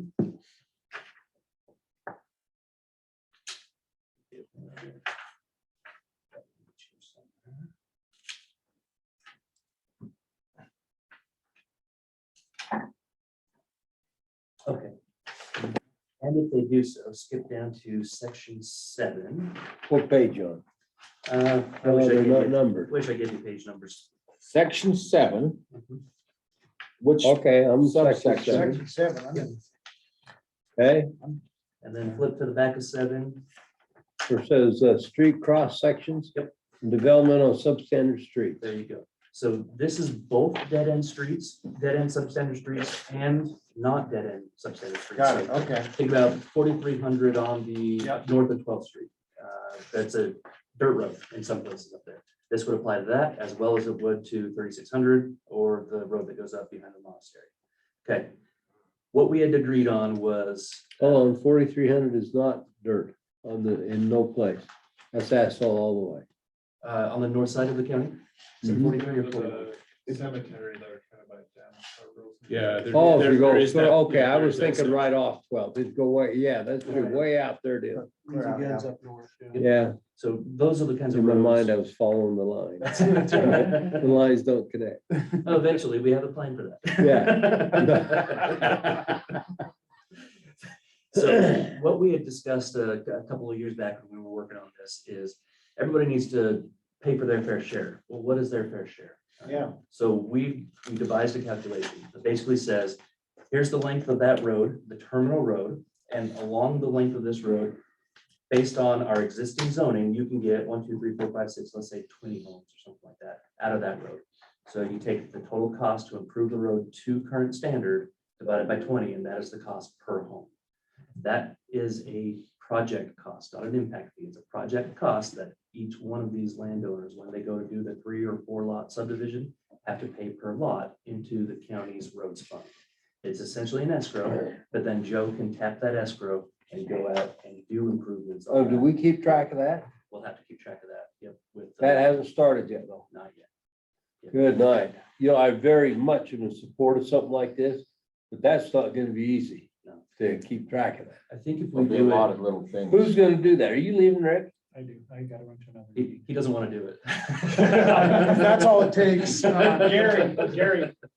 No, I Well, think so it'll be stuck. before you leave, yeah, I was gonna bring this up at the end of this. But you're getting ready to leave. You know, we had a discussion, us three, the other day, when we was talking about West Weaver County, and we came to the conclusion that it is time to master plan the Weaver River and development along it. We felt like, you know, for the most part, we want that to be a park area, walking, but we don't know how wide, for what areas. In the plan. We felt like it was time to start and jump into master planning that. Something like the river walk down in So Yeah. it's all in the San general plan. Antonio. Adopt the general plan and you got it. What does it say? Basically, it provides for a 100-foot buffer on both sides of the 100 river. foot, okay? So 200 feet total, Yeah. but then everywhere you got floodplain, it should be planned for open space, park area, recreation, and then a trail along that. Do you show that? Yeah, It's shown on the map But are and you wanting described. more detail of how? it's Well, we don't actually- know. We don't know. We just talked about it and we hadn't really got into it. Yeah, I think the main is we want to make sure that we preserve that. We're only gonna have one shot at this. Yeah, What kicked this off was the proposed development there on 5900 with, Mhm. business or manufacturing. That would be a shame to have a manufacturing Yep. sit right next to the river Yeah. and then block Yeah. anybody off from using a trail or a park or whatever. Now, every time we rezone, that's gonna be an important focus, because we don't have to rezone. And so we can always say, I'm sorry, we're not gonna rezone because you're not doing good Right. enough development along the riverway or whatever we need. Or we just say, all right, we'll rezone, but we want X, Well, Y, we're and Z." not all gonna be here that long, and so we wanna make sure that your predecessor or Yeah. your people who follow you up. Yeah. Yeah, it's gonna come, Understand. and the rezone will trigger it. I agree. And it's in the plan. It's in the plan. It's all Good. there. In fact, I can get you the excerpt from that. Okay. Not good. only that, but the park district, at least the Yeah. Taylor West Weaver Yeah. Park District wants to operate and maintain that. That, Roger Hessel sent I'd us a love letter to on have that's them that. do perfect. that. So not They even a agreed to Weaver that? County problem. Mhm. He sent us a letter. Didn't you get a letter from Roger? Yeah, he was Excellent. objecting to something. He didn't like the name of it, I believe. The name, in the plan, it's called an emerald necklace. We're not proposing to name it that. That's just a planning concept. I did explain it to them and they said, okay. All right. So we're, West Weaver Trail Extension or whatever. do you want a work session set up where we maybe just take 15 or 20 minutes to kind of go over the? I wouldn't mind doing that. I'd like- Go over that. It'd be nice to just get into so that we have everything clear. If somebody comes in for a rezone, You okay with that, Harv? what type If of I put them uses? on for a half hour at a work session? But I think it's critical we tie those trails in. Yeah. I do too. Thank you. And even going over the railroad track, Yeah. however that's gonna go. We're only gonna get one shot at this, and that river's too valuable of assets. Agreed. We didn't have a work session with you guys to talk about Parks and Rec, did we? I think that was just planning commission. So I think this would be great. Half hour to. I'd like to have discuss that the Parks and Rec. conversation. Well, yeah, rec is not necessarily hooked to parks. Okay, Yeah, Parks, yeah, space. it's parks out here. yeah, just parks. Okay, Park Good. district. Okay. Let's see, yeah. So everything you find under Part B, development on a substandard road explains exactly that. This is how we're going to measure how much you owe. If you go ahead and pay for example, engineering costs. So let's just say we're talking about 3,600 and we don't have an engineered standard for 3,600 and the HIPPOs want to develop. Well, they say, gosh, we don't know what we're supposed to pay until we have all of 3,600 back to 400 north engineered, fully engineered. So they pay for the engineering of it. And that would essentially be their financial contribution to improvement of that roadway, if it's whatever their cost is, Sure. what that cost would. I'm Now, okay with that. if they're paying more, then they might be deserving of compensation from the escrow fund at some point in the future when, let's say, Jed McCormick decides to develop his frontage. Right. So he puts money in, some of that goes back to pay the HIPPOs back for all the engineering expenses that were above and beyond what they should have spent. And then the rest of it goes towards actually bringing that roadway closer to conformance. Maybe Joe's grabbing some of that money and going and put extra shoulders down. Maybe he's going and dredging the ditches and softening the shoulders or something. It allows Joe the opportunity to program in improvements as money becomes available. Because if it's $10,000 a lot, for example, that's not going to go anywhere. But if you get multiple lots along it, and we have $100,000, Joe might be able to do some shoulder improvements or put a guardrail up or something like that. Okay. That is the meat and potatoes. Makes sense. Got one deal in there I want to go over before you're done. Okay. Very last one. Kitchen canal improvements. Yep. Which one? All right, we're on it now. Ditch. Fence and piping, plumb piping and anyway, fencing canals. Mhm. So it says there, solid board, chain link or other non-climbable fences, not less than 5 feet in height. Mhm. Well, we went out there with Wayne Andriotti about a year ago right now. And he showed us a fence that had been put up. It was fairly substantial, I thought. Well, when you got to it, they were rectangular loops in there and it was wide enough that the toe of a young kid's foot could go right into there. And he showed us, he said, man, a kid can climb that fence just as fast as he's going. Now, you might not be able to, but it doesn't even slow a kid down. Well, all I had to do is look at that and understand. Well, secondly, in Plain City's code, it's a 6-foot fence, not a 5-foot. And I think we ought to leave this at 6 foot or move it to 6 foot. I think it ought to be a 6-foot fence and I think it ought to be chain link only, period. That's a very competitive product. There's lots of people who have it and the price is always way down on it.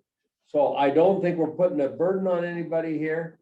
And yeah, now I'm talking about major waterways and you ought to define that. Small ditch doesn't have to have a big fancy fence on it.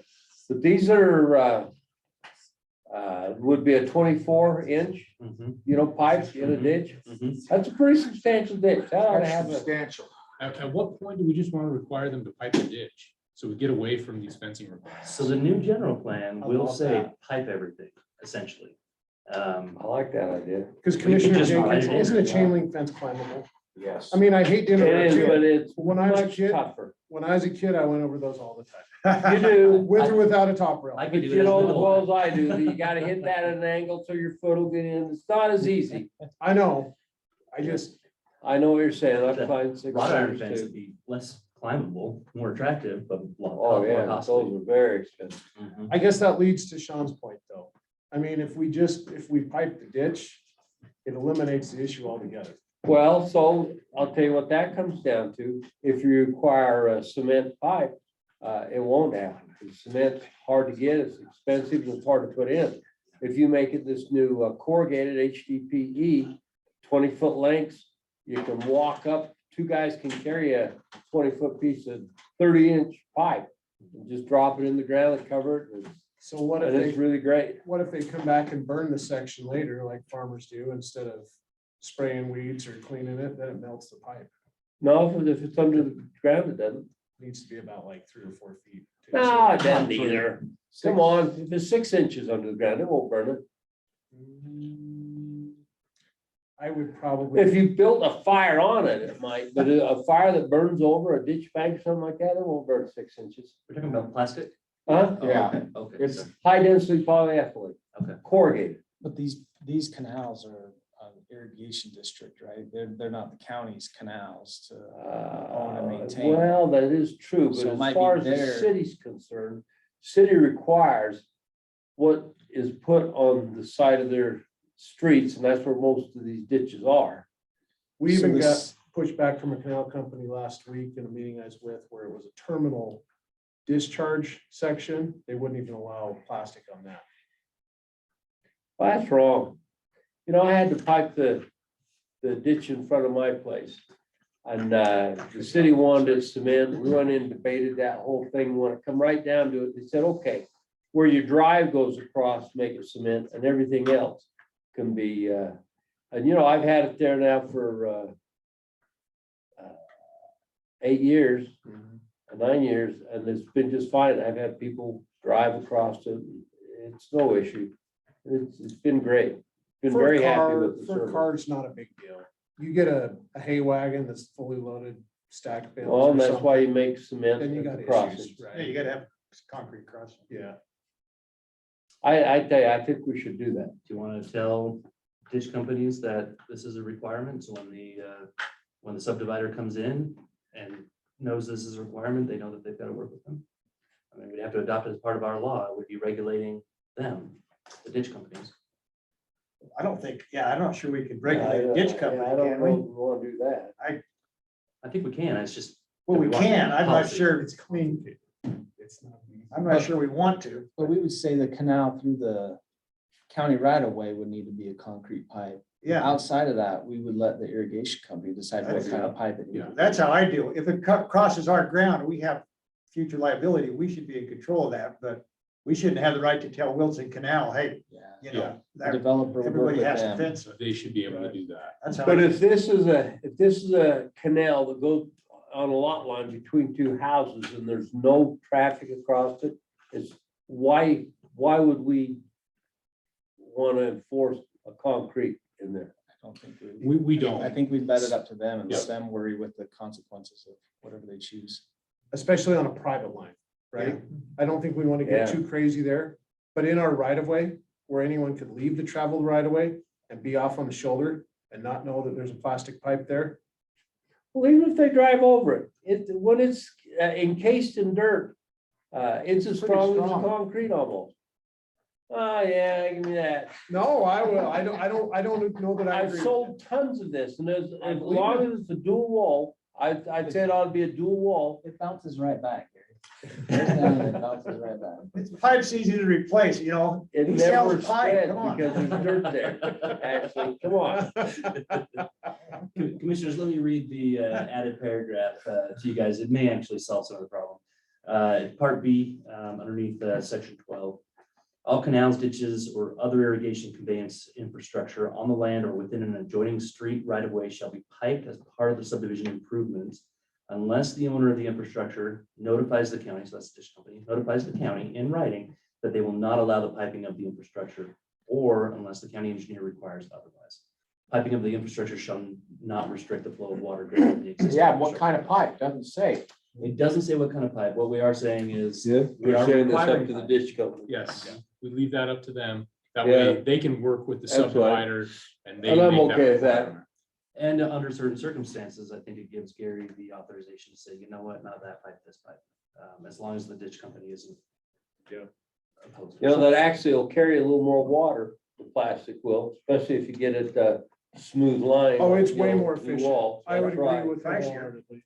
Yeah, It's an open ditch. Oh, Oh, yeah. yeah, open ditch, even concrete. they both have their place, Commissioner. So how does They this really deal do. with open ditch? Because there's subdivisions in the valley right now that have open ditch going through subdivisions. Right. So it That, says, that actually cut through, I can think of a couple of areas up there that have that ditch going on the same lot. yeah, so if it's a new subdivision, they'd have to pipe it. If it's an existing subdivision, it's an open ditch, it is what it is. Until the ditch company comes in and decides to pipe it. In the future, I'd like to see that be a closed ditch. Well, it doesn't, yeah, I think, but so the question is you might have 200 feet of pipe, you're gonna require the subdivider put that even, then the rest of it's open ditch. Well, you only get the whole thing piped, one lot at a time. It's kind of like building a street. Just, you get closer, incremental progression. Now, if you don't like it that way, we can certainly. Well, I just think that the ditch company may not want, the ditch company is responsible to go in and clean that ditch. Yeah.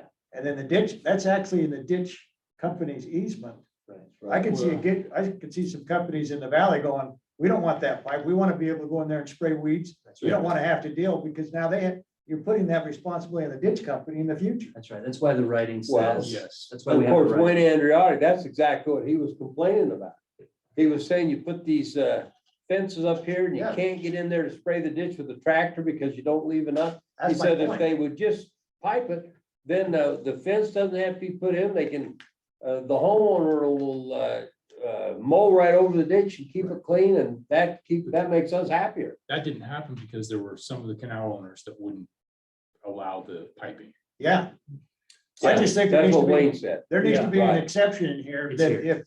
if a canal company or ditch company does not allow it to be piped, You got it. then Yes, it's So it it's says, already. in unless the owner of the infrastructure notifies the county in writing that they will not allow the piping of. okay, that covers it. So I don't know why you'd want to do that. we're putting it on You the know, Well, I'm developer. just saying, Why, yeah, no, the ditch company, if we've got to get in there and clean ditches and spray them, and now all of a sudden that the pipe clogs up, it's a ditch company's responsibility going and Yeah, taking care well, with if they that. put a grate at the beginning of it. Well, but it's very still few clogged. clogs up. Now you gotta, now you It's create rare. problems of a farmer out there that's doing that as a part-time job has to go in and dig that pipe out and clean it or cure it. So I just think they ought to have that That's option. rare that would happen. Well, I've seen that happen in a couple of spots where just east of me, there's a subdivision that was built that actually comes in from the South Fork that was graded, and some owners bought lots and they piped them and clogged the pipe. Flooded everything. How did it clog it if it was graded?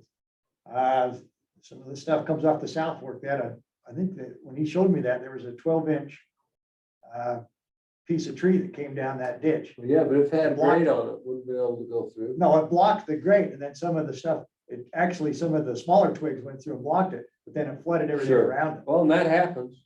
Yeah. But that happens in an open ditch. Yeah, can. Yeah. In fact, when you brought that deal of Salt Lake County, that was the biggest issue, was Yeah. all the cut logs Yeah, that that's came right. down there out of people's backyard. That's right. Yeah, it's all those logs that come down and Yeah. run off. Yeah, that's exactly what it was. Yep. They showed us that was the biggest issue.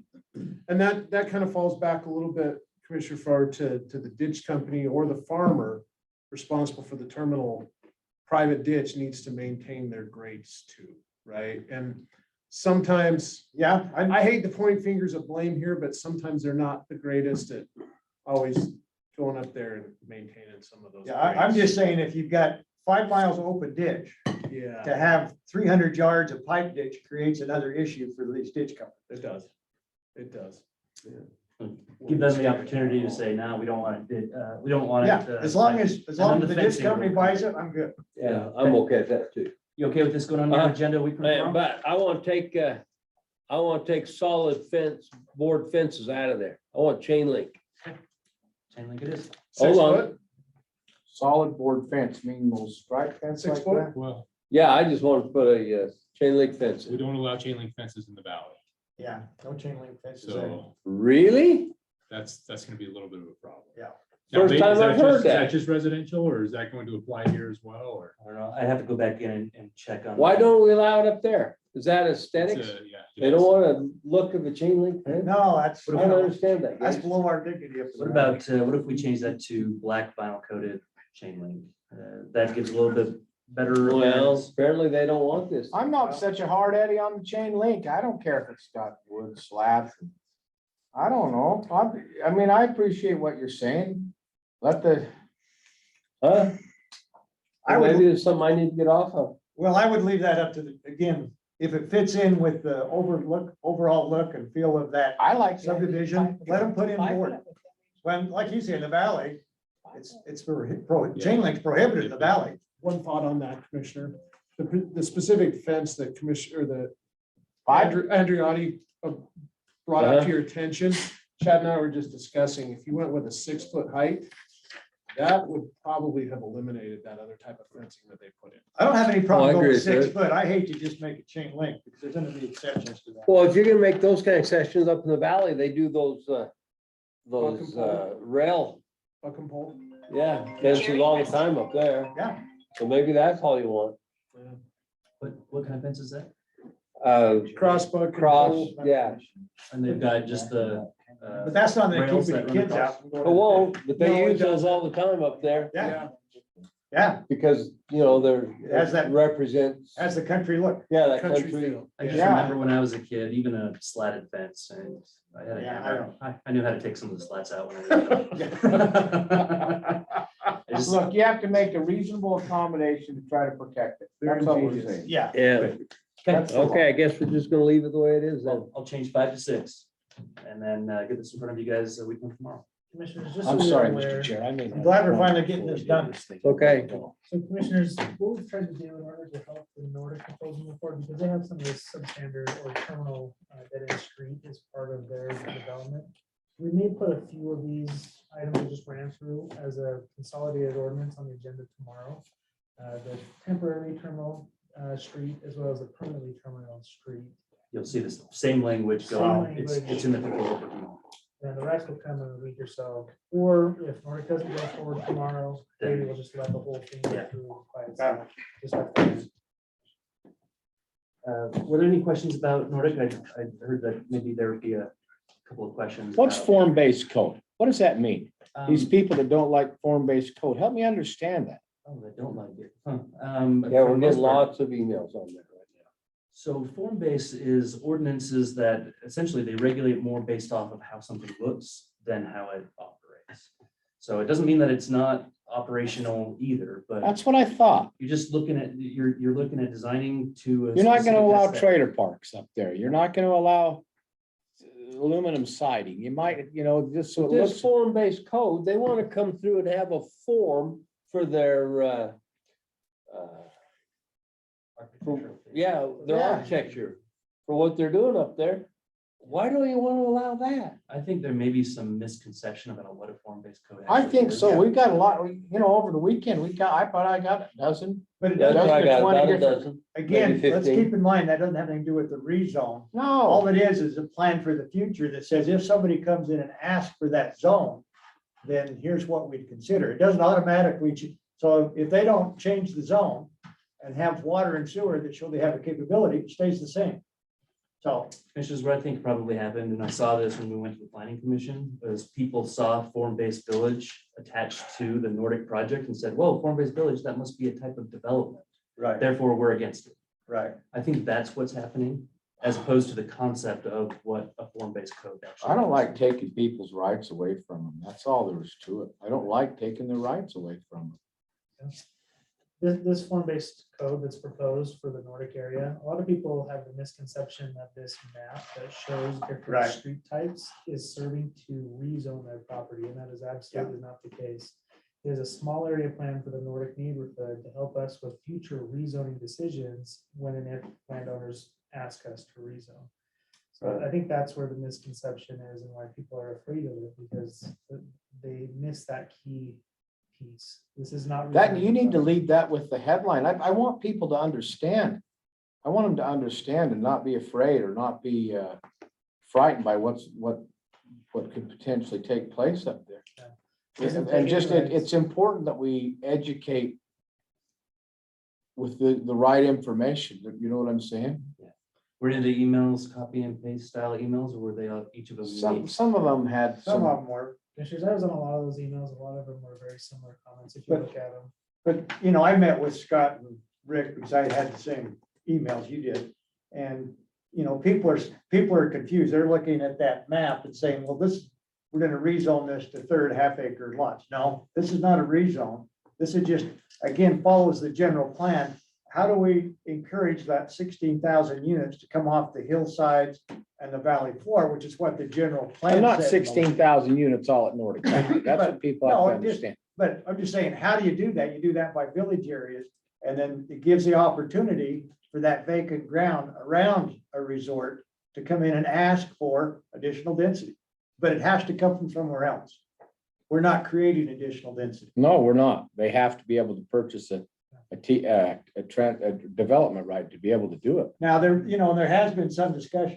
We asked them to come up with an alternative map around Viking and said, maybe close to the resort, it needs to be a little higher density, but back off of that, maybe should be half-acre lots rather than third. Yeah, They're gonna talk about that, right? okay. I think the key here is we're not taking any rights away. If anything, it's just providing opportunity. Yeah. for the future. Actually added. Right. The other Yeah, side that's is- what I think is, we're giving them more rights. We received a Yeah. detailed message from the applicant's agent earlier today, saying that they've got some concerns with some of the fundamental elements of the proposed code.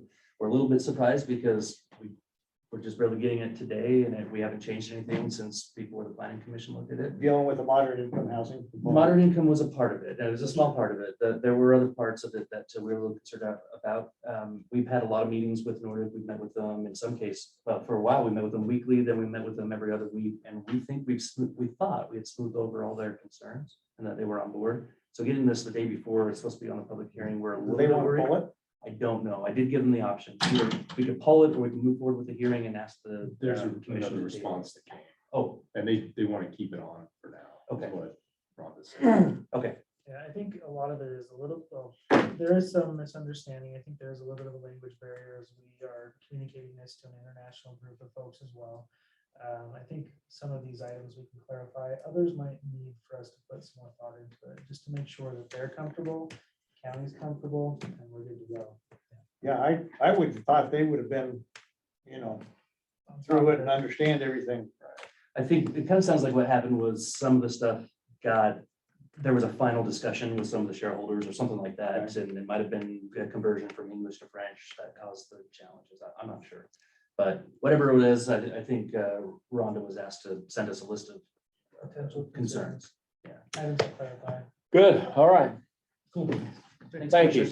Thanks, guys. So the sheriff's not coming. Oh, He's got a he's not? note that he's had an emergency and he won't be here. That's the So, step in your- Motion to adjourn, So moved. second, all fair side. Aye. Aye. Okay, everybody, we're adjourned. Thanks for attending today. I don't even